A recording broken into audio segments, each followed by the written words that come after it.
ವಿಷ್ಣು ಬಲಜ್ಞಾನಕಾರ್ಯೌ ಕೃಷ್ಣಾರಮಣ ರಾಜ್ಯದೌ ಪುಷ್ಣೀತಾಂ ಮಮ ಸದ್ಬುದ್ಧಿಂ ವೃಷ್ಣಿವಾಸಿಷ್ಠ ವಂಶಜೌ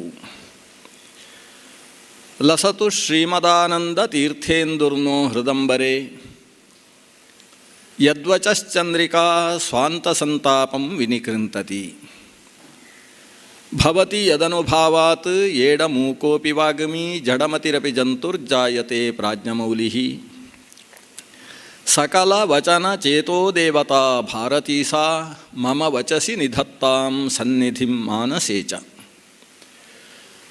ಆಪಾದಮೌಲಿಪರ್ಯಂತಂ ಗುರುಣಾಂ ಆಕೃತಿಂ ಸ್ಮರೇತ್ ತೇನ ವಿಘ್ನಾಃ ಪ್ರಣಶ್ಯಂತಿ ಸಿದ್ಧ್ಯಂತಿ ಚ ಮನೋರಥಾಃ. ನಾರಾಯಣಂ ಸುರಗುರುಂ ಜಗದೇಕನಾಥಂ ಭಕ್ತಪ್ರಿಯಂ ಸಕಲಲೋಕನಮಸ್ಕೃತಂಚ ತ್ರಿಗುಣ್ಯವರ್ಜಿತಮಜಂ ವಿಭುಮಾದ್ಯಮೀಶಂ ವಂದೇ ಭವಘ್ನಂ ಅಮರಾಸುರಸಿದ್ಧವಂದ್ಯಂ. ನಾರಾಯಣಂ ನಮಸ್ಕೃತ್ಯ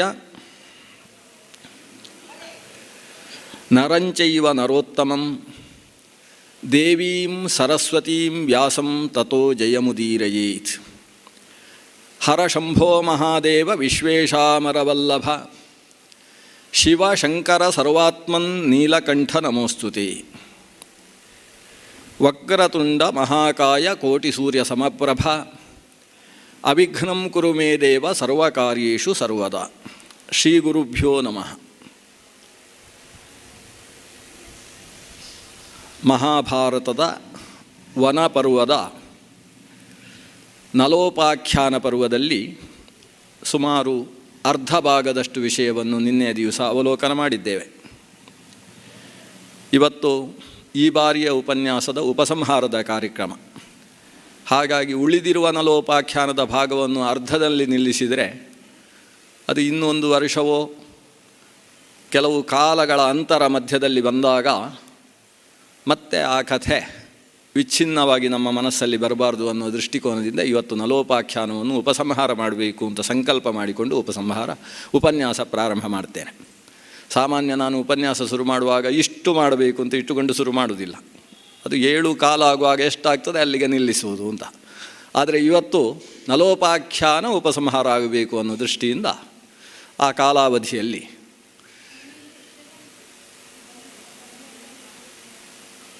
ನಲ ಅತ್ಯಂತ ಸಾತ್ವಿಕ ಸುಗುಣ ಸಂಪನ್ನನಾದ ಮಹಾರಾಜ.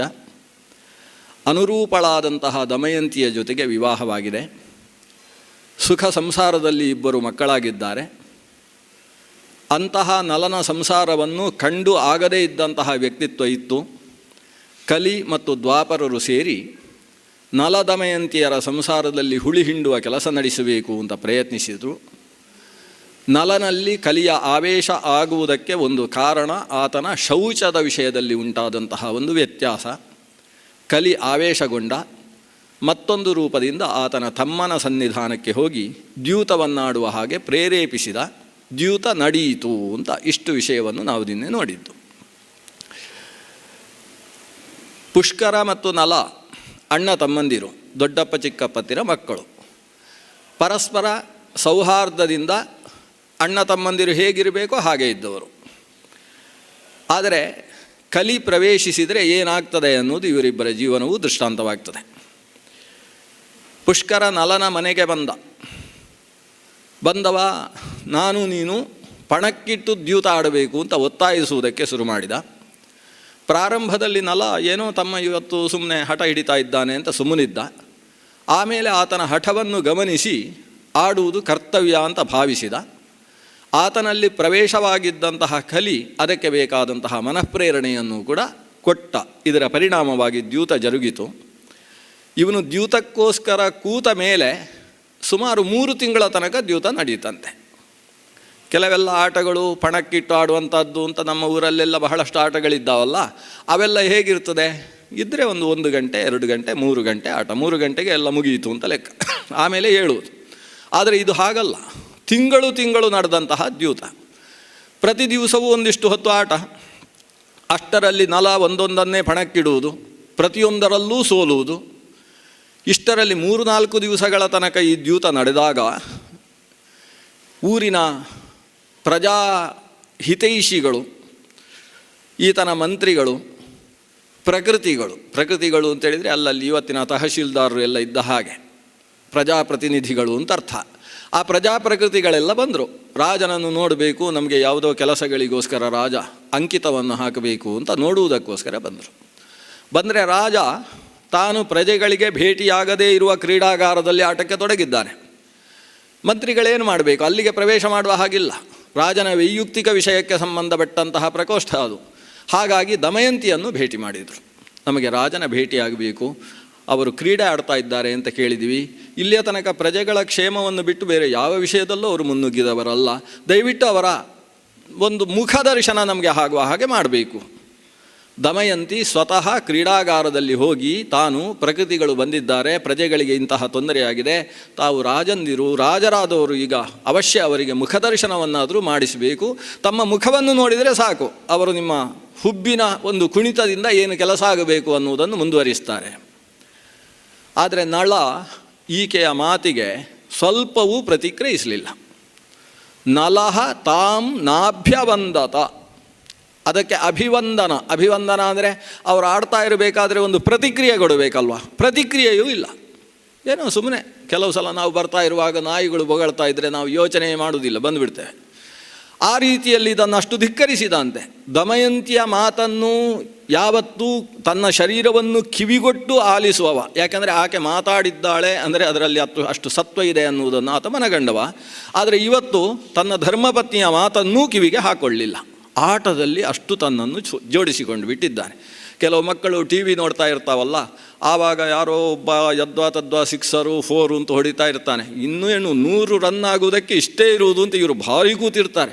ಸಂಧ್ಯಾ ವಂದನೆಯೋ ಮತ್ತೊಂದೋ ಮನೆಯ ಕೆಲಸವೋ ಅಂತ ಹಿರಿಯರು ಕರೀತಾರೆ. ಕರೆದ್ರೂ ಕೂಡ ಇವರು ಎಲ್ಲವನ್ನೂ ಬಿಟ್ಟು ಅಲ್ಲೇ ತದಾತ್ಮಚಿತ್ತರಾಗಿದ್ದು ಇದೊಂದು ಮುಗಿಲಿ, ಮಾತಾಡಬೇಡಿ ಅಂತ ಅವರನ್ನು ಜೋರು ಮಾಡಿ ಕಳಿಸುವುದಿಲ್ಲ. ಈ ಆಟದಲ್ಲಿ ತಮ್ಮನ್ನು ತಾವು ಸೇರಿಸಿಕೊಂಡ್ರೆ ಅವರಿಗೆ ಬೇರೆ ಯಾವುದೂ ಬೇಡವಾಗುತ್ತಲ್ಲ, ಹಾಗೆ ಅದನ್ನೇ ಕಲಿ ಅಂತ ಕರೆಯುವುದು. ಉಳಿದ ಆತನ ನಿಜವಾದ ಕೆಲಸಗಳಿಗೆ ಎಲ್ಲಕ್ಕೂ ಕೂಡ ಗೋಡೆಯನ್ನು ಕಟ್ಟಿಕೊಂಡು ತಾನು ಒಂದು ಕಡೆಯಲ್ಲಿ ಪೂರ್ಣ ಮಟ್ಟದಲ್ಲಿ ತದಾತ್ಮನಾಗುವುದು ಅನ್ನುವುದು ಏನಿದೆ, ಇದು ಕಲಿಪುರುಷನ ಕೆಲಸ. ಈ ನಿಟ್ಟಿನಲ್ಲಿ ನಲ ತಾನು ತನ್ನ ನಿಜ ಕರ್ತವ್ಯವನ್ನೇ ಮರೆತು ಬಿಟ್ಟ. ದಮಯಂತಿ ಕಣ್ಣಲ್ಲಿ ನೀರು ಹಾಕಿಕೊಂಡು ಪ್ರಕೃತಿಗಳ ಮುಖ ನೋಡ್ತಾಳೆ. ಮಂತ್ರಿಗಳಿಗೆಲ್ಲ ಅರ್ಥ ಆಗ್ತದೆ. ಅವರು ದಮಯಂತಿಗೆ ಬೇಸರ ಮಾಡಿದ್ದೇವಲ್ವಾ ಅಂತ ಬೇಸರಿಸಿಕೊಂಡು ತಾವು ತಮ್ಮ ತಮ್ಮ ಕೆಲಸಗಳಲ್ಲಿ ಮುಂದುವರೆದರು. ಇಷ್ಟಾಗಿಯೂ ಈತನ ಆಟ ಮುಗಿತಾ ಇಲ್ಲ. ಅಷ್ಟಷ್ಟು ಕಳೆದುಕೊಳ್ತಾ ಇದ್ದಾನೆ. ಐಶ್ವರ್ಯ ಹೋಗ್ತಾ ಇದೆ. ಆಯಾಯ ಪ್ರದೇಶದಲ್ಲಿದ್ದ ಕಾಡುಗಳು ಪ್ರಾಣಿಗಳನ್ನು ಕೂಡ ತಾನು ತನ್ನ ಪಣಕ್ಕಿಡ್ತಾ ಇದ್ದಾನೆ. ದಮಯಂತಿ ಒಂದೊಂದು ಮಾಹಿತಿಯನ್ನು ಪಡ್ಕೊಂಡು ಇದು ಅಪಾಯ ಅನ್ನುವುದನ್ನು ಅರ್ಥ ಮಾಡಿಕೊಳ್ತಾಳೆ. ಮತ್ತೊಮ್ಮೆ ಮಂತ್ರಿಗಳಿಗೆಲ್ಲ ಕರೆ ಕಳಿಸ್ತಾಳೆ. ನಾವೆಲ್ಲ ರಾಜನ ಹತ್ತಿರಕ್ಕೆ ಹೋಗೋಣ ಅಂತ ಎಲ್ಲರೂ ಒಟ್ಟಿಗೆ ಸೇರಿ ರಾಜನ ಹತ್ತಿರ ಬಂದರೆ ರಾಜ ತನ್ನ ಕಣ್ಣಿನಲ್ಲೇ ಅವರನ್ನು ಹೊರಗೆ ಹೋಗುವ ಹಾಗೆ ಆದೇಶಿಸಿಬಿಟ್ಟ. ಯಾರೂ ಹತ್ತಿರಕ್ಕೆ ಬರಬೇಡಿ, ನಾನು ನನ್ನ ವೈಯಕ್ತಿಕ ಕೆಲಸದಲ್ಲಿದ್ದೇನೆ. ನಲನ ಈ ವ್ಯಕ್ತಿತ್ವವನ್ನು ಕಂಡು ದಮಯಂತಿಗೆ ಅರ್ಥ ಆಯಿತು, ಏನೋ ವ್ಯತ್ಯಾಸವಾಗಿದೆ. ನಲ ಯಾವ ನಲನೋ ಆ ನಲ ಅಲ್ಲ ಇದು. ನಲನಲ್ಲಿ ಬೇರೇನೋ ಆವೇಶಗೊಂಡಿದೆ. ಆದ್ದರಿಂದ ಇದು ಕಾಲ ಸರ್ವಸ್ಯ ಕಾರಣ ಅಂತ ಇದೆ. ಆದ್ದರಿಂದ ಈಗ ನಾವೇನು ಮಾಡುವ ಹಾಗಿಲ್ಲ. ರಾಜನನ್ನು ಕಿವಿ ಹಿಡಿದು ಅಥವಾ ರಟ್ಟೆ ಹಿಡಿದು ಹೀಗೆ ಅಂತ ಹೇಳುವುದಕ್ಕೆ ಈ ದೇಶದಲ್ಲಿ ಯಾರೂ ಇಲ್ಲ. ಆದ್ದರಿಂದ ಏನು ಮಾಡುವುದು? ಆಕೆ ಈ ನಲನ ಸಾರಥಿಯಾದ ವಾರ್ಷ್ಣೇಯನನ್ನು ಕರೆಸ್ತಾಳೆ. ವಾರ್ಷ್ಣೇಯನ ಹತ್ರ ಹೇಳ್ತಾಳೆ, ನೀನು ದಯವಿಟ್ಟು ರಾಜಾಜ್ಞೆ ಅಂತ ಭಾವಿಸಿಕೊಂಡು ಒಂದು ಕೆಲಸ ಮಾಡು. ನನ್ನ ಪುಟ್ಟ ಮಕ್ಕಳಿಬ್ಬರು, ಇಂದ್ರಸೇನನಿಗೆ 1.25 ವರ್ಷ ಅಷ್ಟೇ, ಇನ್ನೊಂದು ಪುಟ್ಟ ಮಗುವಿಗೆ 6 ತಿಂಗಳು ಕೂಡ ಆಗಲಿಲ್ಲ, ಅಷ್ಟು ಪುಟ್ಟ ಮಗು. ಈ ಇಂದ್ರಸೇನ ಮತ್ತು ಇಂದ್ರಸೇನೆ ಇವರಿಬ್ಬರನ್ನು ನೀನು ರಥದಲ್ಲಿ ಕೂಡಿಸಿಕೊಂಡು ನನ್ನ ತಂದೆಯ ಮನೆಗೆ ವಿದರ್ಭ ದೇಶದ ಕುಂಡಿನಪುರಕ್ಕೆ ಕರ್ಕೊಂಡು ಹೋಗು. ಮುಂದೆ ಏನಾಗ್ತದೆ ಅಂತ ನನಗೆ ಇಲ್ಲಿ ಅರ್ಥ ಆಗ್ತಾ ಇಲ್ಲ. ಈ ಮಕ್ಕಳ ರಕ್ಷಣೆ ಮುಖ್ಯ. ನಾವು ಹೇಗೆ ಬೇಕಾದರೂ ಕಾಡಿನಲ್ಲಿ ಬೇಕಾದರೂ ವಾಸ ಮಾಡ್ಬೋದು, ಆದರೆ ಮಕ್ಕಳನ್ನು ಹಿಡ್ಕೊಂಡು ಏನು ಮಾಡಲಿಕ್ಕಾಗ್ತದೆ? ಆದ್ದರಿಂದ ಅಲ್ಲೇ ಆದರೂ ಅವರು ಬೆಳೀಲಿ ಅಂತ ತನ್ನ ತವರು ಮನೆಗೆ ಈಕೆ ಈ ಮಕ್ಕಳನ್ನು ಕಳಿಸಿಕೊಡ್ತಾಳೆ. ವಾರ್ಷ್ಣೇಯ ರಾಜಪತ್ನಿ ಹೇಳಿದ್ದನ್ನಷ್ಟನ್ನೇ ಹೇಗೆ ಪಾಲಿಸುವುದು ಅಂತ ಯೋಚಿಸಿದ. ಮಹಾಮಂತ್ರಿಗಳಲ್ಲೆಲ್ಲ ರಾಜಪತ್ನಿ ಹೇಳಿರುವ ವಿಷಯವನ್ನು ಹೇಳಿದ. ಅವರೆಲ್ಲ ಅನುಮತಿಸಿದರು. ಆ ಕಾರಣದಿಂದ ವಾರ್ಷ್ಣೇಯ ತಾನು ರಥದಲ್ಲಿ ನಳನದ್ದೇ ಆದ ಕುದುರೆಗಳನ್ನು ಜೋಡಿಸಿಕೊಂಡು ನಳನ ರಥದಲ್ಲೇ 2 ಮಕ್ಕಳನ್ನು ಕರೆದುಕೊಂಡು ತವರು ಮನೆಗೆ, ದಮಯಂತಿಯ ತವರು ಮನೆಯಾದ ವಿದರ್ಭ ದೇಶದಲ್ಲಿ ಹೋಗಿ ಭೀಮಸೇನನ ಕೈಯಲ್ಲಿ ಕೊಟ್ಟ. ನಲನ ರಥವನ್ನು ಅಲ್ಲೇ ಬಿಟ್ಟ, ಕುದುರೆಗಳನ್ನು ಅಲ್ಲೇ ಕಟ್ಟಿದ. ತಾನು ಎಲ್ಲಿಯಾದರೂ ಬದುಕ್ತೇನೆ ಅಂತ ಅಲ್ಲಿಂದ ಅಯೋಧ್ಯೆಗೆ ಹೋಗಿ ಅಯೋಧ್ಯೆಯ ರಾಜನಾದಂತಹ ಋತುಪರ್ಣನ ಆಸ್ಥಾನದಲ್ಲಿ ಆತನ ಸಾರಥಿಯಾಗಿ ಕೆಲಸಕ್ಕೆ ಸೇರಿಕೊಂಡ. ನಲ ಸಂಪೂರ್ಣವಾಗಿ ಖಾಲಿಯಾದ.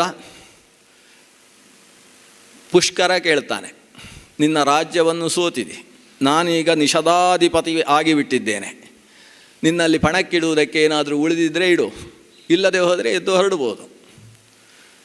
ನಲ ಏನು ಉಳಿದಿಲ್ಲ, ನಾನು ಈ ಉಟ್ಟ ಬಟ್ಟೆಯಲ್ಲೇ ಊರು ಬಿಟ್ಟು ಹೊರಡ್ತೇನೆ ಅಂತ ಎದ್ದಾಗ ಪುಷ್ಕರ ಹೇಳ್ತಾನೆ, ನಿನ್ನ ಪತ್ನಿಯಾದ ದಮಯಂತಿಯನ್ನು ಪಣಕ್ಕಿಡ್ಬೋದಲ್ಲ. ನೋಡಿ, ಕಥೆ ಕೇಳ್ತಾ ಇರುವವ ಯುಧಿಷ್ಠಿರ, ಅವನ ಎದೆಗೆ ಹೇಗೆ ಹೊಡೆಯುವ ಹಾಗೆ ಕಥೆ ನಡೀತಾ ಇದೆ. ಇವನ ಕಥೆಗೂ ನಲನ ಕಥೆಗೂ ತೀರಾ ನಿಕಟತೆ ಇದೆ, ಎರಡೂ ಒಂದೇ ಥರದಲ್ಲಿದೆ. ದಮಯಂತಿಯನ್ನು ಪಣಕ್ಕಿಡು ಅಂತ ಹೇಳ್ತಾನೆ ಪುಷ್ಕರ. ಆಗ ನಲ ಎದ್ದು ಒಂದು ಸಿಂಹ ಗರ್ಜನೆ ಮಾಡ್ತಾನೆ. ಆ ಗರ್ಜನೆಗೆ ಹೆದರಿದ್ದ, ತಪ್ಪಾಯಿತು ಅಂತ ಹೇಳಿದ. ಇಲ್ಲದೆ ಹೋದರೆ ಅಲ್ಲೊಂದು ದೊಡ್ಡ ಧರ್ಮ ಜಿಜ್ಞಾಸೆ ನಡೀತಿತ್ತು. ನೀನು ಹೇಗೆ ಹೇಳಿದಿ ಅಂತ ಒಂದು ಪ್ರಶ್ನೆ ಮಾಡಿ ಅಲ್ಲಿಂದ ಪುಷ್ಕರನ ವಂಶವೇ ಉಳಿಯದೇ ಇರುವ ಹಾಗೆ ಆಗಿಬಿಡ್ತಿತ್ತು. ಆದರೆ ಪುಷ್ಕರ ತಪ್ಪಾಯಿತು ಅಂತ ಕಾಲಿಗೆ ಬಿದ್ದ. ನಲ ಹೇಳ್ತಾನೆ, ನಾನು ಇನ್ನೂ ಪಣಕ್ಕೆ ಉಳ್ಕೊಂಡಿದೆ ಅಂತ ಹೇಳಿ ತನ್ನ ಕಂಠದಲ್ಲಿದ್ದಂತಹ ಹಾರವನ್ನು, ತನ್ನ ತೋಳ್ಬಂದಿಗಳನ್ನು, ಸೊಂಟದಲ್ಲಿ ಹಾಕಿರತಕ್ಕಂತಹ ನಡುಬಂಗಾರದ ಪಟ್ಟಿಯನ್ನು, ಜೊತೆಗೆ ಪಕ್ಕಕ್ಕೆ ಬಂದಂತಹ ದಮಯಂತಿಯ ಮೇಲಿದ್ದ ಆಭರಣಗಳನ್ನು ಎಲ್ಲವನ್ನೂ ಸೇರಿಸಿ ತನ್ನ ಉತ್ತರೀಯವೆಂಬ ಬಟ್ಟೆಯಲ್ಲೇ ಅದನ್ನು ಗಂಟುಗಟ್ಟಿ ಮುಂದಿಟ್ಟು, ಇದು ಕೊನೆಯ ಪಣ ಹಾಕುವಂತ ದಾಳ ಹಾಕಿಸಿದ. ದ್ವಾಪರನೇ ದಾಳವಾಗಿ ನಿಂತಿದ್ದಾದ್ರಿಂದ ದಾಳ ಮತ್ತೆ ಆತನನ್ನೇ ಗೆಲ್ಲಿಸಿತು ಪುಷ್ಕರನನ್ನು. ಪುಷ್ಕರ ಗೆದ್ದ. ಇವ ಕೇವಲ ಒಂದು ಬಟ್ಟೆ, ಸೊಂಟದಲ್ಲಿ ಕಟ್ಟಿದ ಬಟ್ಟೆಯ ಜೊತೆಗೆ ಉತ್ತರೀಯವನ್ನು ಕೂಡ ಪಣಕ್ಕಿಟ್ಟು ಕಳೆದುಕೊಂಡವ ತಾನು ಸಪತ್ನೀಕನಾಗಿ ಕಾಡಿನ ಕಡೆಗೆ ಹೊರಟ. ನಡೀತಾ ಹೋಗ್ತಾ ಇರಬೇಕಾದ್ರೆ ಈತನಿಗೆ ಮಧ್ಯಾಹ್ನದ ಹೊತ್ತು ಹಸಿತಾ ಇದೆ. ಹಸಿವೆಗೋಸ್ಕರ ಯಾರಾದರೂ ಪ್ರಜೆಗಳು ಊಟಕ್ಕಾದರೂ ಹಾಕ್ತಾರೋ, ಪ್ರಜೆಗಳು ನಲದಮಯಂತಿಯರನ್ನು ನೋಡಿದರೆ ಹೆದರಿ ಓಡಿಕೊಂಡು ಎಲ್ಲೋ ಹೋಗಿ ಅಡಗಿಕೊಳ್ತಾರೆ. ಇವರ ಹತ್ತಿರಕ್ಕೆ ಯಾರೂ ಬರುವುದಿಲ್ಲ. ಇದಕ್ಕೆ ಕಾರಣ ಪುಷ್ಕರ ಲೋಕದಲ್ಲಿ ಹೊಡೆಸಿದಂತಹ ಡಂಗುರ. ಆತನ ಮಂತ್ರಿಗಳು, ಅವನ ಮಂತ್ರಿ ಅಂದರೆ ಯಾರು? ಕಲಿಪುರುಷನೇ ವೃಷನಾಗಿ ಅವನ ಜೊತೆಗಿದ್ದಾನಲ್ಲ. ಆದ್ದರಿಂದ ಕಲಿಪುರುಷ ಹೇಳಿದ, ನೋಡು, ನಲ ಈಗ ಕಾಡಿಗೆ ಹೊರಡ್ತಾ ಇದ್ದಾನೆ. ಆತನಿನ್ನ ಈ ಆಸ್ಥಾನವನ್ನು ಬಿಟ್ಟು ಹೊರಗೆ ಬರುವಾಗ ಊರಿನ ಪ್ರಜೆಗಳೆಲ್ಲ ಅವನನ್ನು ಸ್ವಾಗತಿಸಿ ಮನೆ ಮನೆಯಲ್ಲಿ ವಿಜೃಂಭಣೆಯ ಕಾರ್ಯಕ್ರಮ ಮಾಡ್ತಾರೆ. ಆತ ಅಷ್ಟು ಪ್ರಜಾರಂಜಕನಾಗಿದ್ದಾನೆ. ಇದರ ಪರಿಣಾಮ ಏನು ಅಂದರೆ, ನಿನ್ನ ಊರು ಖಾಲಿ ಆಗ್ತದೆ, ನಲ ಎಲ್ಲಿರ್ತಾನೆ ಅದು ಆತನ ನಿಷಧ ದೇಶವಾಗಿ ಬಿಡ್ತದೆ, ನಿಮಗೆ ಏನೂ ಪ್ರಯೋಜನ ಇಲ್ಲ, ಕೊನೆಗೆ ನೀನು ಈ ದೇಶವನ್ನೇ ಮತ್ತೆ ಅವನಿಗೆ ಕೊಡಬೇಕಾದ ಪ್ರಸಂಗ ಬರ್ತದೆ. ಆದ್ದರಿಂದ ಮೊದಲು ಡಂಗುರ ಹೊಡಿ. ಯಾರಾದರೂ ನಲದಮಯಂತಿಯರ ಸನಿಹಕ್ಕೆ ಅವರಿಗೆ ಏನಾದರೂ ಉಪಕರಿಸುವುದಕ್ಕೆ ಮುಂದಾದರೆ ಅವರಿಗೆ ಗಲ್ಲು ಶಿಕ್ಷೆ ಇದೆ ಅಂತ ಆದೇಶ ಮಾಡು. ಈ ಕಾರಣದಿಂದ ನಲದಮಯಂತಿಯರ ಹತ್ತಿರಕ್ಕೆ ಯಾರೂ ಬರುವುದಿಲ್ಲ. 3 ದಿವಸ ಹೊಟ್ಟೆಗಿಲ್ಲದೆ ಇವರು ನಡೆದು ಒಂದು ಕಾನನವನ್ನು ಪ್ರವೇಶಿಸಿದ್ದಾರೆ. ಕಾನನದಲ್ಲಿ ಒಂದು ಧರ್ಮಶಾಲೆ, ಮುರುಕು ಶಾಲೆ, ಅದರಲ್ಲಿ ಯಾರೂ ಪ್ರವೇಶಿಸುವುದಿಲ್ಲ. ಒಂದು ಪಿಶಾಚಿಗಳ ಸ್ಥಾನ ಇದ್ದ ಹಾಗೆ ಕಾಡಿನಲ್ಲಿದ್ದಂತಹ ಒಂದು ಮುರುಕು ಶಾಲೆಯನ್ನು ಪ್ರವೇಶ ಮಾಡಿದ್ದಾರೆ. ತಿನ್ನುವುದಕ್ಕೆ ಏನಾದರೂ ಸಿಗುತ್ತೋ ಅಂತ ನೋಡಿದರೆ ಏನೂ ಸಿಗಲಿಲ್ಲ. ಕೊನೆಗೆ ನಲನಿಗೆ ಏನಾದರೂ ಚಿಕ್ಕ ಚಿಕ್ಕ ಹಕ್ಕಿಗಳು, ಮೊಲಗಳು ಅಂಥದ್ದು ಸಿಕ್ಕಿದರೆ ಅದನ್ನಾದರೂ ತಿಂದು ಈಗ ನನ್ನ ಪತ್ನಿಯ ಹೊಟ್ಟೆಯನ್ನು ತುಂಬಿಸಬೇಕು ಅಂತ ಆಲೋಚನೆ ಮಾಡ್ತಾನೆ. ಅದಕ್ಕೆ ಸರಿಯಾಗಿ ಒಂದು 4 ಗುಬ್ಬಿಯ ಆಕಾರದ ಪುಟ್ಟ 4 ಹಕ್ಕಿಗಳು ಬಂದವು. ಸುಂದರವಾದ 4 ಹಕ್ಕಿಗಳು.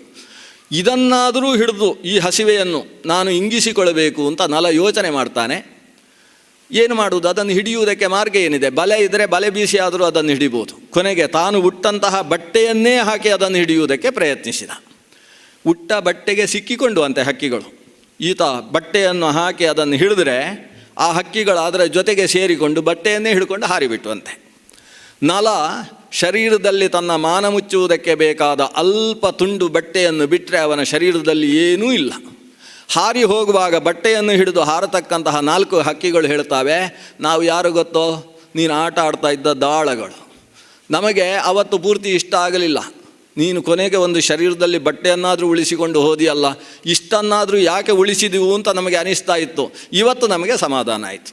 ನಲನಲ್ಲಿ ಏನೂ ಇಲ್ಲ, ಬಟ್ಟೆ ಸಹಿತವಾಗಿ ಎಲ್ಲವನ್ನೂ ಅಪಹರಿಸಿ ಬಿಟ್ಟಿದ್ದೇವೆ, ನಲ ಖಾಲಿಯಾಗಿದ್ದಾನೆ, ನಮಗೆ ಸಂತೋಷವಾಗಿದೆ ಅಂತ ಹೇಳಿಕೊಂಡು ಅವುಗಳು ಆಕಾಶದಲ್ಲಿ ಬಟ್ಟೆಯನ್ನು ಎತ್ತಿಕೊಂಡು ಹಾರಿ ಹೋದುವಂತೆ. ಇದೆಲ್ಲ ಕೆಲವು ಸಾಂಕೇತಿಕವಾದ ಕಥೆ, ನಾವು ಗಮನಿಸಬೇಕು. ದ್ಯೂತ ಅನ್ನೋದು ಮನುಷ್ಯನನ್ನು ಎಷ್ಟು ಎಷ್ಟು ಭಿಕಾರಿಯನ್ನಾಗಿಸಿ ಬಿಡುತ್ತೆ, ಏನೂ ಇಲ್ಲ ಅಂತ ಮಾಡಿ ಹಾಕುತ್ತೆ. ಅವನ ಕೈಯಲ್ಲಿದ್ದ ಕಂಕಣ ಹೋಯಿತು, ಕುತ್ತಿಗೆಯಲ್ಲಿದ್ದಂತಹ ರಸ ಹಾರ ಎಲ್ಲವೂ ಹಾರಿ ಹೋದವು, ತಲೆಯಲ್ಲಿದ್ದ ಕಿರೀಟವಂತೂ ಮೊದಲೇ ಬಿದ್ದು ಹೋಗಿತ್ತು, ಪಾದದಲ್ಲಿ ಹಾಕುವುದಕ್ಕೆ ಪಾದರಕ್ಷೆಯೂ ಇಲ್ಲ, ಉಡುವುದಕ್ಕೆ ಬಟ್ಟೆಯೂ ಇಲ್ಲ ಅನ್ನುವ ಹಾಗೆ ಒಂದು ದ್ಯೂತ ಅನ್ನುವ ವ್ಯಸನ. ವ್ಯಸನ ಅಂದರೆ ಚಟ.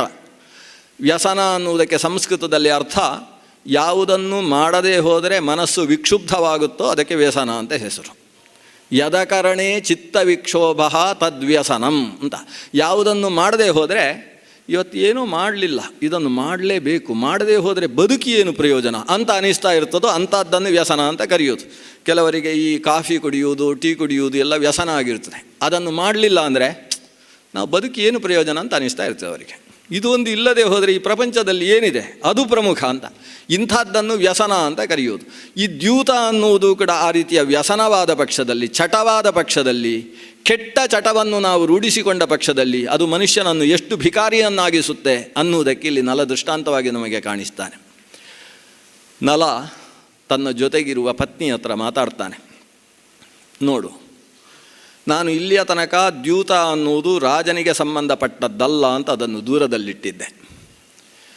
ದ್ಯೂತಕ್ಕೆ ನಾನು ಪಣವಾಗಿ ಇಟ್ಟ ವಸ್ತುಗಳಾದರೂ ಯಾವುದು ನನ್ನದ್ದಲ್ಲ. ರಾಜ ಅನಿಸಿದ ವ್ಯಕ್ತಿಗೆ ಸ್ವಂತದ್ದು ಅಂತ ಯಾವುದೂ ಇರುವುದಿಲ್ಲ.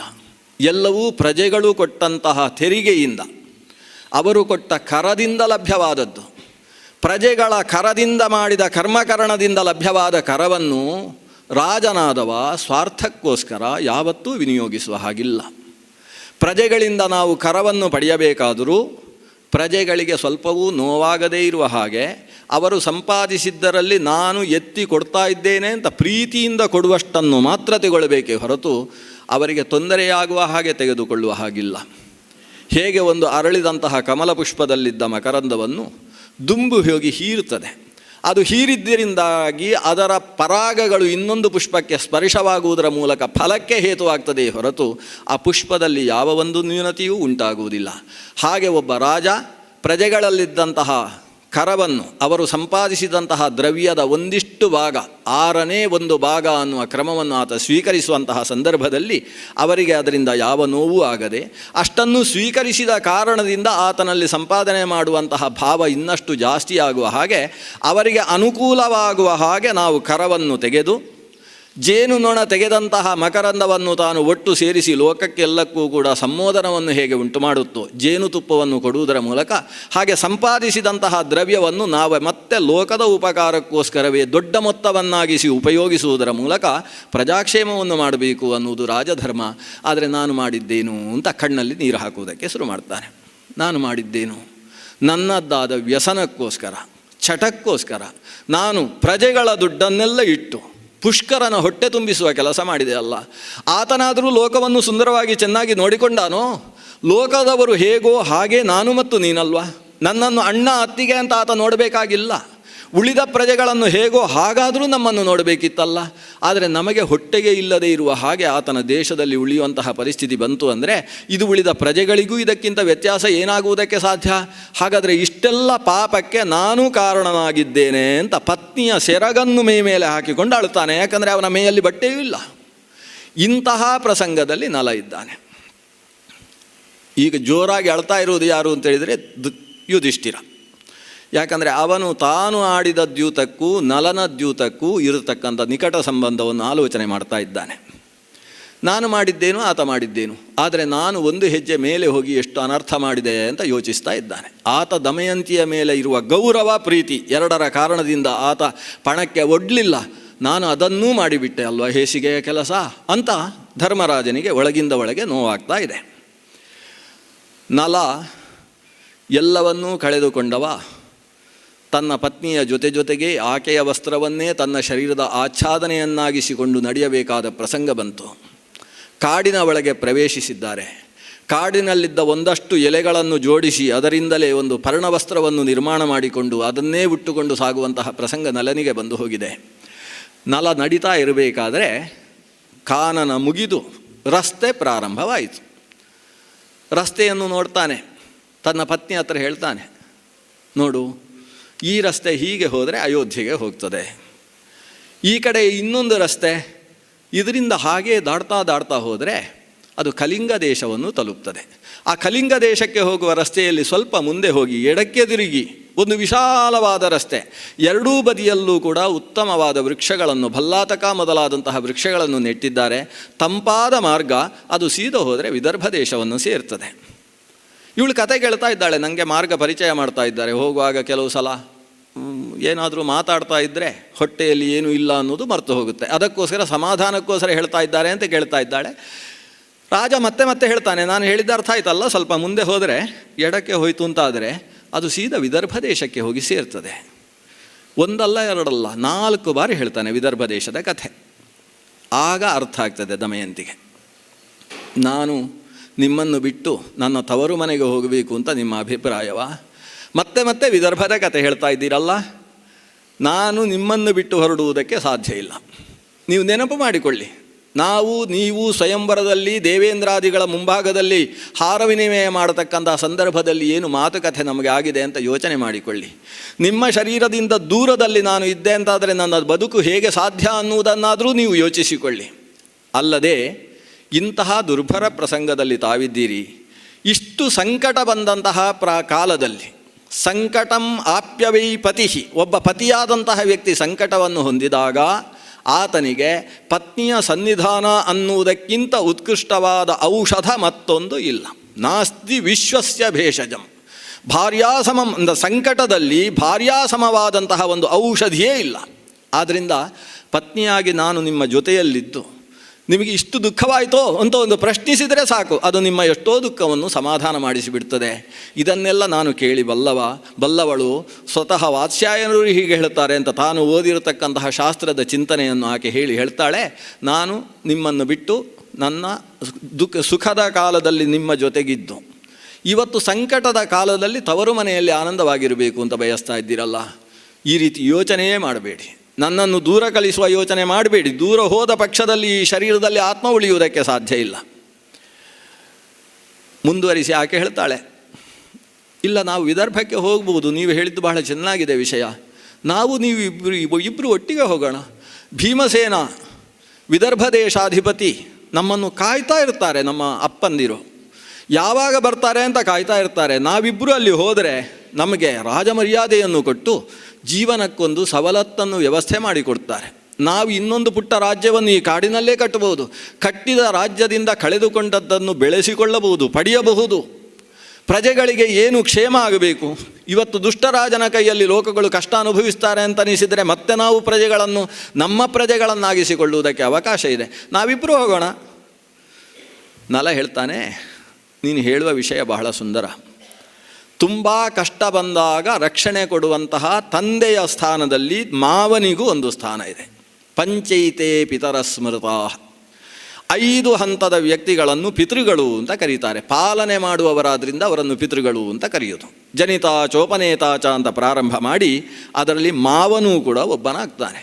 ಅವನು ನಮ್ಮನ್ನು ರಕ್ಷಣೆ ಮಾಡತಕ್ಕಂತಹ ವ್ಯಕ್ತಿಯಾಗುವುದಕ್ಕೆ ಅವಕಾಶ ಇದೆ, ಅದು ಸರಿ ಇದೆ. ಆದರೆ ಯಾವಾಗ ಮಾವನ ಹತ್ತಿರ ಹೋಗಬೇಕು? ನಾವು ಸುಖವಾಗಿರುವಾಗ ಜೊತೆಗೆ ಹೋಗಬೇಕು. ಹೋದದ್ದಿದೆ. ನೀನು ಮೊದಲ ಬಾರಿ ಗರ್ಭಿಣಿಯಾದಾಗ ನಾನೇ ಸ್ವತಃ ಕರೆದುಕೊಂಡು ಹೋಗಿ ಗರ್ಭಕ್ಕೆ ಸಂಬಂಧಪಟ್ಟಂತಹ ದೋಹದವೇ ಮೊದಲಾದಂತಹ ವಿಧಾನಗಳನ್ನೆಲ್ಲ ನಿನ್ನ ತಂದೆ ತಾಯಿಯರ ಸನ್ನಿಧಾನದಲ್ಲಿ ಮಾಡಿದಾಗ ಅಲ್ಲಿದ್ದಂತಹ ವಿಜೃಂಭಣೆಯ ಮುಂದೆ ಸ್ವರ್ಗಲೋಕವೂ ಕೂಡ ಕಣ್ಣಲ್ಲಿ ನೀರು ಹಾಕುವ ಹಾಗಿರಲಿಲ್ವ? ಅಂತಹ ಆನಂದದ ಅನುಭವ ಅಲ್ಲಿತ್ತು. ಪ್ರತಿಯೊಬ್ಬರಿಗೂ ನಲ ದಮಯಂತಿಯರ ದಾಂಪತ್ಯವನ್ನು ನೋಡಿ ನನ್ನ ಮಗಳು ಎಷ್ಟು ಚೆನ್ನಾಗಿದ್ದಾಳೆ ನಿಷಧ ದೇಶದಲ್ಲಿ ಅಂತ ಆನಂದ ಪಟ್ಟಿದ್ದಾರೆ. ಅದು ಮಾವನ ಹತ್ತಿರ ಹೋಗುವುದಕ್ಕಿರತಕ್ಕಂಥ ಸರಿಯಾದ ಸನ್ನಿವೇಶ. ಆದರೆ ಈಗ ಅಂಥದ್ದಿಲ್ಲ ನೋಡು. ನಾವು ಮಾವನ ಮನೆಯಲ್ಲಿ ಹೋಗಿ ನಮ್ಮ ಸಂಕಟವನ್ನು ಹೇಳಿಕೊಂಡು ನಮ್ಮ ಸಂಕಟದಿಂದ ಅವರೂ ಪ್ರತಿನಿತ್ಯ ಕಣ್ಣಲ್ಲಿ ನೀರು ಹಾಕುವಂತಹ ಪ್ರಸಂಗ ಅಲ್ವಾ? ಇಂತಹ ಪ್ರಸಂಗದಲ್ಲಿ ನಾವು ಅಲ್ಲಿ ಹೋಗುವುದು ತರ ಅಲ್ಲ. ನಾವು ಏನಾದರೂ ಮಾಡಿ ನಮ್ಮ ಸಂಕಟವನ್ನು ಪರಿಹರಿಸಿಕೊಂಡು ಆಮೇಲೆ ನಮ್ಮ ಸುಂದರವಾದ ಮುಖವನ್ನು ಅವರಿಗೆ ತೋರಿಸಬೇಕು. ಇದು ಸಂಸಾರದಲ್ಲಿ ನಾವು ಮತ್ತೊಬ್ಬರ ಆನಂದದ ಬಗ್ಗೆ ಆಲೋಚನೆ ಮಾಡಬೇಕಾದಂತಹ ವಿಧಾನ. ಆದ್ದರಿಂದ ಈಗ ನಾವು ತಲೆ ತಗ್ಗಿಸಿಕೊಂಡು ಅಲ್ಲಿಗೆ ಹೋಗುವುದು ಸರಿಯಲ್ಲ. ಆದ್ದರಿಂದ ಆ ವಿಷಯ ಬಿಡು. ನಾವು ಹೇಗಾದರೂ ಮಾಡಿ ಈ ದುಃಖದಿಂದ ಪರಿಹಾರ ದಾಟುವುದು ಹೇಗೆ ಅಂತ ಯೋಚನೆ ಮಾಡೋಣ. ಆದರೆ ದಮಯಂತಿಗೆ ನಡೆಯುವ ಶಕ್ತಿ ಕುಗ್ಗಿ ಹೋಗಿತ್ತು. 3 ದಿವಸದಿಂದ ಹೊಟ್ಟೆಗೆ ಆಹಾರ ಇಲ್ಲ, ಕಣ್ಣು ಎಳಿತಾ ಇದೆ, ನಿದ್ದೆ ಬರ್ತಾ ಇದೆ. ಸ್ವಲ್ಪ ಇಲ್ಲಿದ್ದಂತಹ ನೀರು ಕುಡಿದು ಈ ಪಕ್ಕದಲ್ಲಿರುವ ಶಾಲೆಯಲ್ಲಿ ವಿಶ್ರಾಂತಿಯನ್ನಾದರೂ ತೆಗೊಳ್ಳೋಣ ಅಂತ ಆಕೆ ಹೇಳ್ತಾಳೆ. ಆಕೆಯ ವಿಶ್ರಾಂತಿಯ ಉದ್ದೇಶದಿಂದ ನಲ ಸ್ವಲ್ಪ ನೀರು ತಂದು ತಾವು ಮುಖ ತೊಳೆದುಕೊಂಡು ನೀರು ಕುಡಿದು ಆಕೆಯ ಸೆರಗನ್ನು ಹಾಸಿದಂತಹ ಸಂದರ್ಭದಲ್ಲಿ ಅದರ ಮೇಲೆ ಇಬ್ಬರು ಕೂಡ ವಿಶ್ರಮಿಸ್ತಾರೆ. 3 ದಿವಸದಿಂದ ನಡೆದು ಶರೀರಾಯಾಸವನ್ನು ಹೊಂದಿದ್ದಂತಹ ದಮಯಂತಿ ನಲನ ಸನ್ನಿಧಾನದ ಧೈರ್ಯದಿಂದ ನಿದ್ದೆಗೆ ಜಾರಿ ಬಿಡ್ತಾಳೆ. ಆಕೆಗೆ ಯಾವ ಲೋಕದಲ್ಲಿದ್ದೇನೆ ಅಂತ ಗೊತ್ತಿಲ್ಲದೇ ಇರುವ ರೀತಿಯಲ್ಲಿ ನಿದ್ರಾದೇವಿ ಆವರಿಸಿಬಿಡ್ತಾಳೆ. ಆದರೆ ನಲನಿಗೆ ಭವಿಷ್ಯದ ಚಿಂತೆ, ಭೂತಕಾಲದ ಆಲೋಚನೆ, ವರ್ತಮಾನದ ಬಗ್ಗೆ ಆತ ಯೋಚಿಸ್ತಾ ಇಲ್ಲ. ಇಂಥದ್ದಾಗಿ ಹೋಯ್ತಲ್ಲ ಅಂತ ಅವನಿಗೆ. ನನಗೆ ಏನಾದರೂ ತೊಂದರೆ ಇಲ್ಲ, ನನ್ನನ್ನೇ ನಂಬಿ ದೇವೇಂದ್ರಾದಿಗಳನ್ನು ಧಿಕ್ಕರಿಸಿ ನನ್ನ ಪಾಣಿಯನ್ನು ಹಿಡಿದಿರತಕ್ಕಂತಹ ಈ ಪತ್ನಿಗೆ ಇಂತಹ ದುರ್ಭರ ಪ್ರಸಂಗ ನನ್ನಿಂದಾಗಿ ಬಂದು ಹೋಯ್ತಲ್ಲ ಅಂತ ಯೋಚಿಸ್ತಾ ಇದ್ದಾನೆ. ಆದರೆ ಈಕೆಯನ್ನು ಕರೆದುಕೊಂಡು ನಾನು ಮತ್ತೆ ಮುಂದುವರಿದೆ ಅಂತಾದರೆ ಎಷ್ಟು ದಿವಸ ಅಂತ ಇವಳ ಹೊಟ್ಟೆಯ ವ್ಯವಸ್ಥೆಯನ್ನು ನಾನು ಮಾಡುವುದಕ್ಕೆ ಸಾಧ್ಯ? ಎಲ್ಲವೂ ವಿಪರೀತವಾಗಿ ಹೋಗಿದೆ. ಯಾವ ಪ್ರಜೆಗಳೂ ನಮ್ಮನ್ನು ಆಧರಿಸುವುದಿಲ್ಲ. ಕಾಡಿನಲ್ಲಿ ಸಿಕ್ಕಿದ ಹಕ್ಕಿಗಳನ್ನು ಹಿಡಿಯೋಣ ಅಂದರೆ ಅವುಗಳು ನಮ್ಮ ಶರೀರದಲ್ಲಿದ್ದ ಬಟ್ಟೆಯನ್ನೇ ಅಪಹರಿಸುವುದಕ್ಕೆ ಪ್ರಾರಂಭಿಸಿದ್ದಾವೆ. ಪ್ರತಿಯೊಂದು ವಿಪರೀತ. ಯಾವುದು ಮೊದಲು ಪ್ರತಿಯೊಂದು ನಮಗೆ ಅನುಕೂಲವಾಗಿತ್ತೋ ಈಗ ಎಲ್ಲವೂ ಕೂಡ ಅನನುಕೂಲವಾಗಿದೆ, ಪ್ರತಿಕೂಲವಾಗಿ ಬಿಟ್ಟಿದೆ. ಹಾಗಾದರೆ ಈ ಹಣೆ ಬರಹ ತಿರುಗಿ ಬಿದ್ದಿದೆ ಅಂತ ಅರ್ಥ.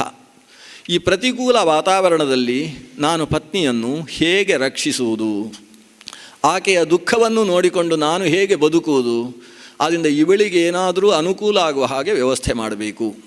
ನಾನು ಯಾವುದೋ ಒಂದು ದುಷ್ಟಶಕ್ತಿ ನನ್ನ ಆವೇಶಿಸಿಬಿಟ್ಟಿದೆ, ನನ್ನನ್ನು ಮೇಲೇಳುವುದಕ್ಕೆ ಬಿಡುವುದಿಲ್ಲ.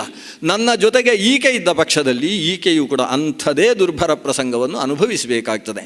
ಹಾಗಾಗಿ ಈಕೆಯನ್ನು ಏನಾದರೂ ಮಾಡಿ ವಿದರ್ಭಕ್ಕೆ ಸೇರಿಸಬೇಕು. ಆದರೆ ಏನು ಮಾಡೋಣ? ನನ್ನ ಅರ್ಧಾಂಗಿ ಅನ್ನುವುದಕ್ಕೆ ಅನರ್ಥವಾದ ಚಿಂತನೆ ಆಕೆಯಲ್ಲಿದೆ. ಏನು ಮಾಡಿದರೂ ನನ್ನನ್ನು ಬಿಟ್ಟು ಕದಲಲಾಳರು. ಹಾಗಾದರೆ ಏನು ಮಾಡುವುದು ಅಂತ ತುಂಬ ಯೋಚಿಸ್ತಾನೆ. ಆಕೆಯ ಗಾಢ ನಿದ್ರೆಯನ್ನು ನೋಡಿದಾಗ ಅವನ ಮನಸ್ಸು ಹೇಳ್ತದೆ, ಈಕೆಯನ್ನು ಇಲ್ಲಿ ಬಿಟ್ಟು ನಾನು ಹೊರಡಬೇಕು. ಬಿಟ್ಟು ಹೊರಟ್ರೆ ಒಂದು ಅನುಕೂಲ ಏನು? ಏನಾದರೂ ಆಗಿ ನಾನು ಇಲ್ಲವಾದ್ದರಿಂದ ಇವಳ ತವರು ಮನೆಯನ್ನು ಸೇರ್ತಾಳೆ. ಇಲ್ಲ, ಏನಾದರೂ ಅನರ್ಥವಾಗುವ ಸಾಧ್ಯತೆಯೂ ಇದೆ. ಆ ಅನರ್ಥವಾಗಲಾರದು ಅನ್ನುವ ದಾರ್ಢ್ಯ ನನ್ನಲ್ಲಿದೆ ಅಂತ ಒಂದಷ್ಟು ಯೋಚನೆ ಮಾಡ್ತಾನೆ. ಮತ್ತೆ ಮತ್ತೆ ಯೋಚಿಸ್ತಾನೆ. ಆಕೆಯ ಮುಖಾರವಿಂದವನ್ನು ನೋಡ್ತಾನೆ. ಒಂದು ಬಾರಿ ನಗ್ತಾನೆ, ಒಂದು ಬಾರಿ ಅಳ್ತಾನೆ. ಕೊನೆಗೆ ಆಕೆಯ ಸುತ್ತ ಒಂದಿಷ್ಟು ಮಣ್ಣನ್ನು ರಕ್ಷಣೆಗೋಸ್ಕರ ಅಂತ ಮಣ್ಣಿನ ಒಂದು ಗೆರೆಯನ್ನು ಎಳಿತಾನೆ. ಎಳೆದು ಆಕಾಶವನ್ನು ನೋಡಿ ಹೇಳ್ತಾನೆ, ಆದಿತ್ಯರೇ, ವಸುಗಳೇ, ರುದ್ರರೇ, ಅಶ್ವಿನಿ ದೇವತೆಗಳೇ, 49 ಮರುತ್ತುಗಳೇ, ನೀವೆಲ್ಲ ಈಕೆಯ ರಕ್ಷಣೆಯನ್ನು ಮಾಡಿ. ಇಂದ್ರ, ಅಗ್ನಿ, ಯಮ, ನಿರುತಿ, ವರುಣ, ವಾಯು, ಸೋಮ, ಈಶಾನ ಅನ್ನುವ ಅಷ್ಟ ದಿಕ್ಪಾಲಕರನ್ನು ಭಕ್ತಿಯಿಂದ ಸ್ಮರಿಸಿಕೊಂಡು ನೀವು ಈಕೆಯ ರಕ್ಷಣೆಯನ್ನು ಮಾಡಬೇಕು. ನಾನು ವಸ್ತುತಃ ಈಕೆಯ ರಕ್ಷಣೆಯ ಭಾರವನ್ನು ಹೊತ್ತವ, ಆದರೆ ನಾನು ಅಸಮರ್ಥನಾಗಿ ಬಿಟ್ಟಿದ್ದೇನೆ. ಈಕೆಯನ್ನು ಹೊರುವುದಕ್ಕೋಸ್ಕರ ಅಂತ ಹೊರುವ ಕಾರಣದಿಂದಲೇ ನಾನು ವಿವಾಹಿತ. ವಿವಾಹನ ಅಂದರೆ ಹೊರುವುದು ಅಂತ ಅರ್ಥ. ಜವಾಬ್ದಾರಿಯನ್ನು ಹೊರುವವನಿಗೆ ವಿವಾಹಿತ ಅಂತ ಹೆಸರು. ಆ ವಿವಾಹನವನ್ನು ಮಾಡುವುದಕ್ಕೆ ನಾನು ಅಸಮರ್ಥನಾಗಿ ಬಿಟ್ಟಿದ್ದೇನೆ. ಈ ಅಸಮರ್ಥನಾದಂತಹ ಸ್ಥಿತಿಯಲ್ಲಿ ಈಕೆಯ ರಕ್ಷಣೆಯ ಭಾರವನ್ನು ನೀವಲ್ಲದೆ ಇನ್ಯಾರು ಹೊರಬೇಕು? ವಾತಾವರಣದಲ್ಲಿ ಸೇರಿರತಕ್ಕಂತಹ ಆಕಾಶದಲ್ಲಿ ಇರುವ ಗೋಲಕಗಳ ಅಧಿಪತಿಗಳು, ನವಗ್ರಹಗಳ ಗೋಲಕಗಳು ಆಕಾಶದಲ್ಲಿ ಸಂಚರಿಸ್ತಾ ಇದ್ದಾವೆ. ಸಾವಿರಾರು ನಕ್ಷತ್ರಗಳು ಆಕಾಶದಲ್ಲಿ ಸಂಚರಿಸ್ತಾ ಇದ್ದಾವೆ.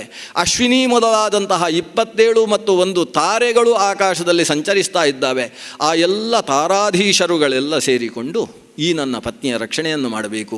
ಓ ವನದೇವತೆಗಳೇ ಅಂತ ಕೂಗಿ ಕರೀತಾನೆ. ವನದಲ್ಲಿದ್ದಂತಹ ಬೇರೆ ಬೇರೆ ವೃಕ್ಷಗಳಲ್ಲಿ ಸನ್ನಿಹಿತವಾದಂತಹ ದೇವತಾಶಕ್ತಿಗಳನ್ನು ಆಹ್ವಾನ ಮಾಡ್ತಾನೆ.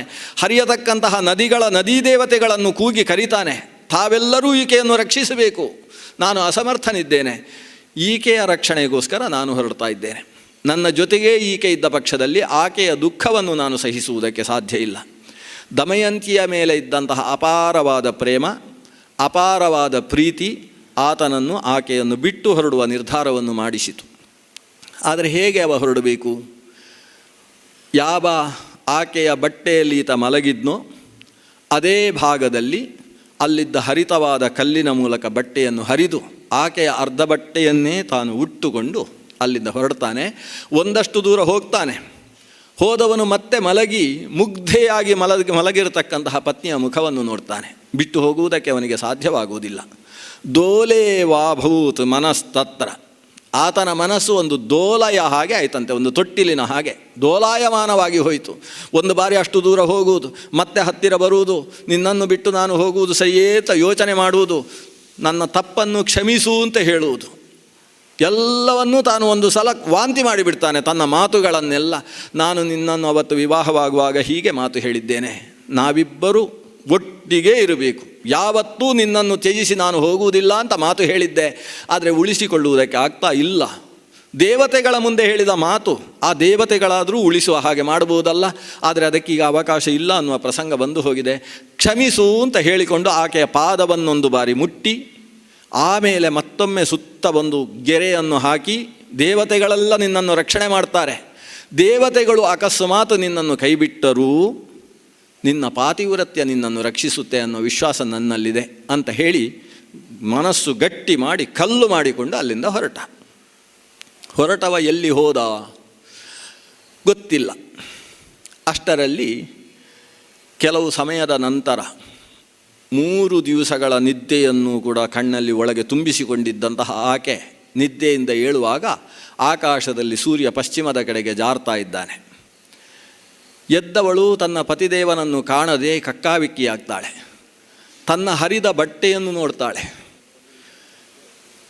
ಬಹುಶಃ ನನ್ನ ಪತಿದೇವರು ತಮಾಷೆ ಮಾಡ್ತಾ ಇದ್ದಾರೆ ಅಂತ ಯೋಚಿಸ್ತಾಳೆ.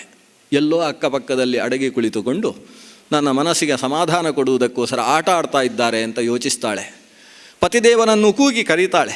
ನಿಷಧಾಧಿಪತಿ ಅಂತ ಕರೀತಾರೆ, ವೀರಸೇನ ಸುತ ಅಂತ, ಮಾವನ ಮಗನೇ ಅಂತ ಕರೀತಾಳೆ. ಏನು ಕರೆದರೂ ಕೂಡ ಪ್ರತ್ಯುತ್ತರ ಇಲ್ಲ. ಅಕ್ಕಪಕ್ಕದ ಮರಗಳಲ್ಲಿದ್ದಂತಹ ಹಕ್ಕಿಗಳು ಬೇರೆ ಬೇರೆ ರೀತಿಯ ನಾದವನ್ನು ಮಾಡಿದವೆ ಹೊರತು ಈತನ ಉತ್ತರ ಇಲ್ಲ. ಕೊನೆಗೆ ಹುಡುಕುವುದಕ್ಕೆ ಪ್ರಾರಂಭ ಮಾಡ್ತಾಳೆ. ನನಗೋಸ್ಕರ ಎದ್ದಾಗ ಕುಡಿಯುವುದಕ್ಕೆ ನೀರು ತರುವುದಕ್ಕೆ ಹೋಗಿದ್ದಾರೋ, ಆಹಾರವನ್ನು ಸಿದ್ಧಪಡಿಸುವುದಕ್ಕೆ ಎಲ್ಲಿಯಾದರೂ ಹೋಗಿದ್ದಾರೋ, ಎಲ್ಲೂ ಕಾಣಿಸ್ತಾ ಇಲ್ಲ ಅಂತ ಆದಾಗ ಯೋಚನೆಗೆ ಬರ್ತದೆ. ಇದು ವಿದರ್ಭದ ದಾರಿ ಅಂತ ಎಷ್ಟು ಬಾರಿ ಹೇಳಿದರು ನನ್ನ ಪತಿದೇವ.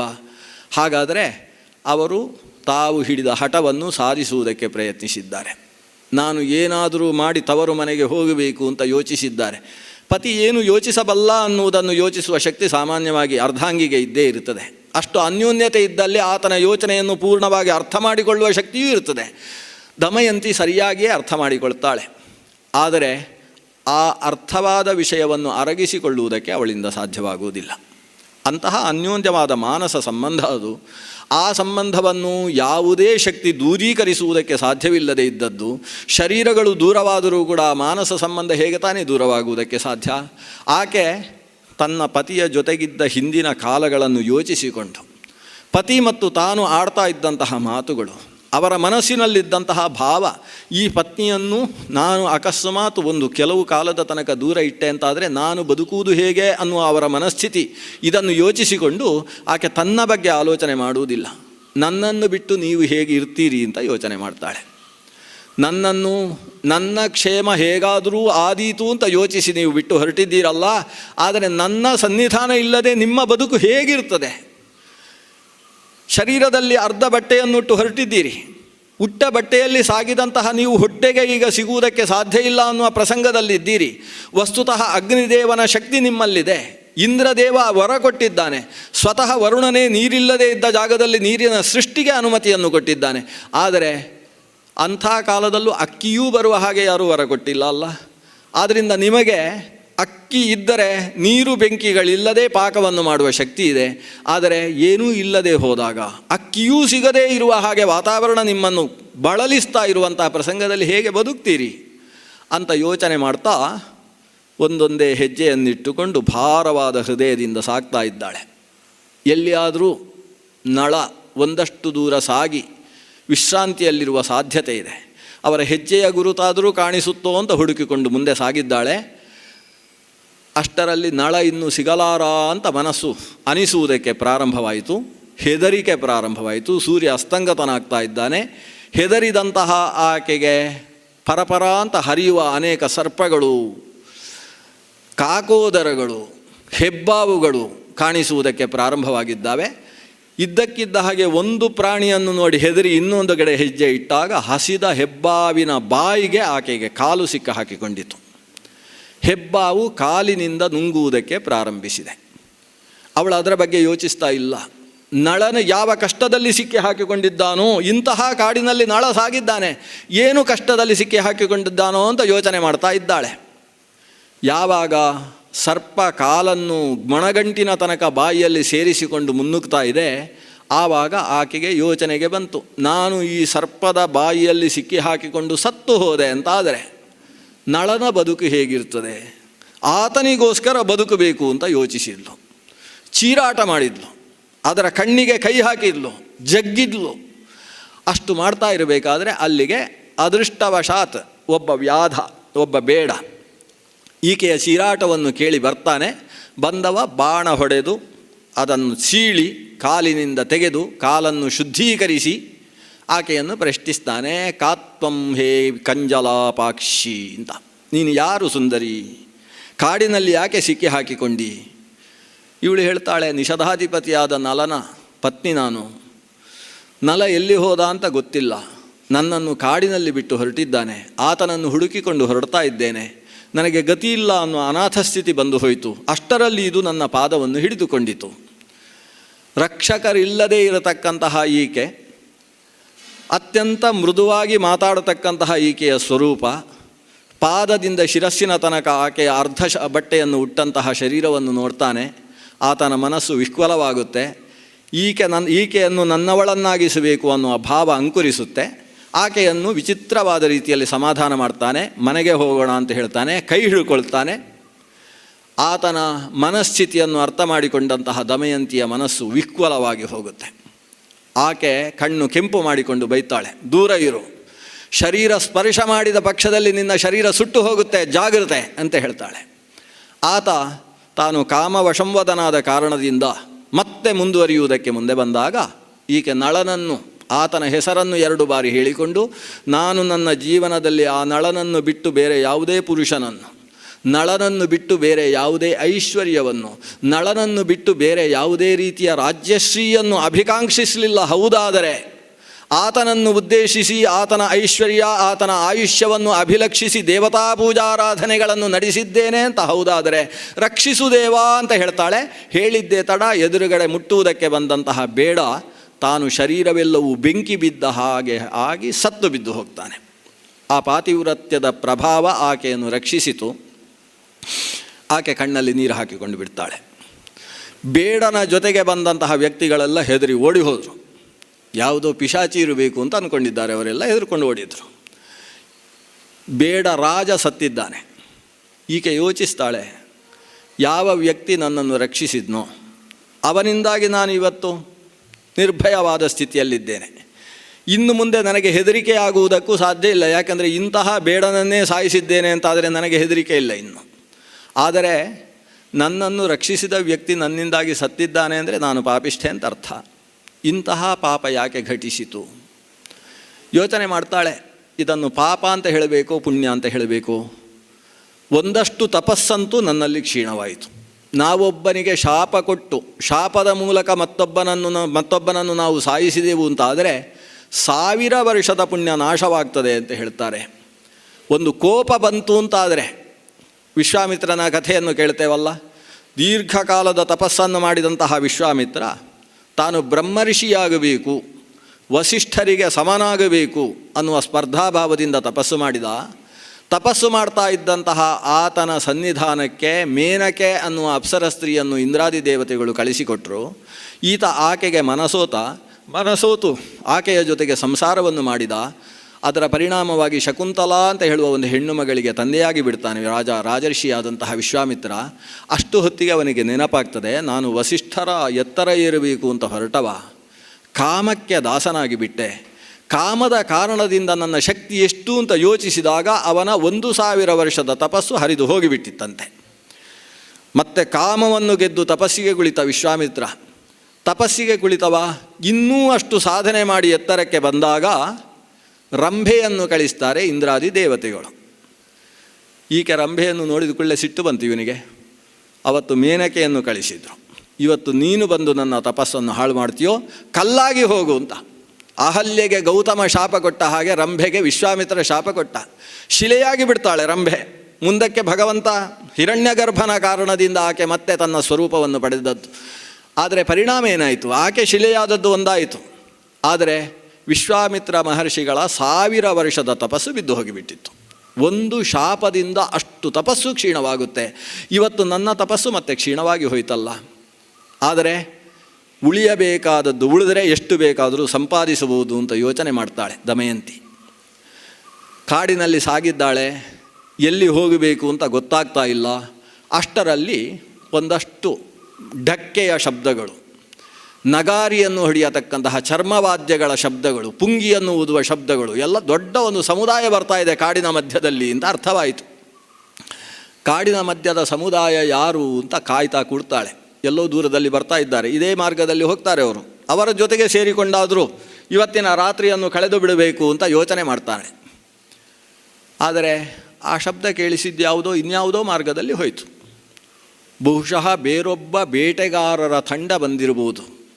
ಅವರಿಗೆ ಮಾರ್ಗ ಅಂತ ಯಾವುದೋ ಬೇರೆ ಕಡೆ ಇರಬಹುದು. ಅವರು ಹೋದ ಅಷ್ಟು ದೂರದಲ್ಲಿ ಬಹುಶಃ ಮಾರ್ಗ ಇರಬಹುದು ಅಂತ ಅಂದುಕೊಂಡು ಇವಳು ಕತ್ತಲೆಯ ಆ ಹೊತ್ತಿಗೆ, ಮುಸ್ಸಂಜೆಯ ಹೊತ್ತಿಗೆ ಹೆಜ್ಜೆ ಹಾಕಿಕೊಂಡು ಸಾಗ್ತಾ ಇದ್ದಾಳೆ. ಅವಳಿಗೆ ಯಾರೂ ಸಿಗಲಿಲ್ಲ ಮಾರ್ಗದಲ್ಲಿ. ನಾನು ಹೇಗೆ ರಾತ್ರಿಯನ್ನು ಇಲ್ಲಿ ಕಳೆಯುವುದು ಅಂತ ಯೋಚಿಸಿದ್ಲು. ಅಷ್ಟರಲ್ಲಿ ಒಂದು ಕಡೆಯಲ್ಲಿ ಹೊಗೆ ಕಾಣಿಸಿತು. ಹೊಗೆ ಕಾಣಿಸ್ತದೆ ಅಂತಾದರೆ ಋಷಿಮುನಿಗಳು ಯಾರೋ ಇಲ್ಲಿದ್ದಾರೆ ಅಂತ ಅರ್ಥ. ಹೋಗಿ ನೋಡಿದರೆ ಆಶ್ರಮ ಸ್ಥಾನ. ಋಷಿ ಕನ್ನಿಕೆಯರು ಬಂದು ಈಕೆಯನ್ನು ಸ್ವಾಗತಿಸ್ತಾರೆ. ಯಾರು ನೀನು ಸುಂದರಾಪಾಂಗಿ ಅಂತ ಆಕೆಯನ್ನು ಕರೆದು ಸ್ನಾನ ಮಾಡಿಸ್ತಾರೆ. ಒಳಗೆ ಕರೆದುಕೊಂಡು ಹೊಟ್ಟೆಗೆ ಹಾಕ್ತಾರೆ. ಆಕೆ ಕಣ್ಣೀರು ಹಾಕಿಕೊಂಡು ಭೋಜನವನ್ನು ಸ್ವೀಕಾರ ಮಾಡ್ತಾಳೆ. 3 ದಿವಸಗಳ ನಂತರ ಹೊಟ್ಟೆಗೆ ಒಂದಿಷ್ಟು ಆಹಾರ ಪ್ರಾಪ್ತಿಯಾಯಿತು. ಆದರೆ ನಳನ ನೆನಪಿನಲ್ಲಿ ಆಕೆ ತಿಂದದ್ದಲ್ಲ, ಹೊಟ್ಟೆಯನ್ನು ತುಂಬಿಸಿಕೊಂಡದ್ದಷ್ಟೇ. ಋಷಿಮುನಿಗಳು ಕೇಳ್ತಾರೆ, ಯಾಕೆ ಯೋಚಿಸ್ತಾ ಇದ್ದಿ? ಏನು ಸಮಸ್ಯೆಯಾಗಿದೆ? ಕಣ್ಣಿನಲ್ಲಿ ಯಾಕೆ ಧಾರಾಕಾರವಾದ ನೀರು? ಆಕೆ ಕಥೆಯನ್ನೆಲ್ಲ ಹೇಳ್ತಾಳೆ. ನಿಷದಾಧಿಪತಿಯ ಪತ್ನಿಯಾಗಿದ್ದೇನೆ ನಾನು ಅಂತ. ಋಷಿಮುನಿಗಳು ಹೇಳ್ತಾರೆ, ಯೋಚಿಸಬೇಡ. ಯಾವುದೋ ಕಾಲ, ಸುಖ ದುಃಖ ಅನ್ನೋದು ಸಂಸಾರದಲ್ಲಿರತಕ್ಕಂತಹ ಒಂದು ಚಕ್ರ. ಸುಖಸ್ಯಾನಂತರಂ ದುಃಖಂ, ದುಃಖಸ್ಯಾನಂತರಂ ಸುಖಂ, ಚಕ್ರವತ್ ಪರಿವರ್ತಂತೆ ತತ್ರ ಕಾ ಪರಿದೇವನ. ಅದು ಒಂದಾದ ಮೇಲೆ ಒಂದು ಬರತಕ್ಕಂಥದ್ದು. ಇವತ್ತು ದುಃಖದ ಪರಿಸ್ಥಿತಿ ಬಂದಿದೆ ಅಂದರೆ ಸುಖದ ಪರಿಸ್ಥಿತಿಗೆ ಬೇಕಾದ ಮೆಟ್ಟಲಿನಲ್ಲಿ ನಾವಿದ್ದೇವೆ ಅಂತ ಅರ್ಥ.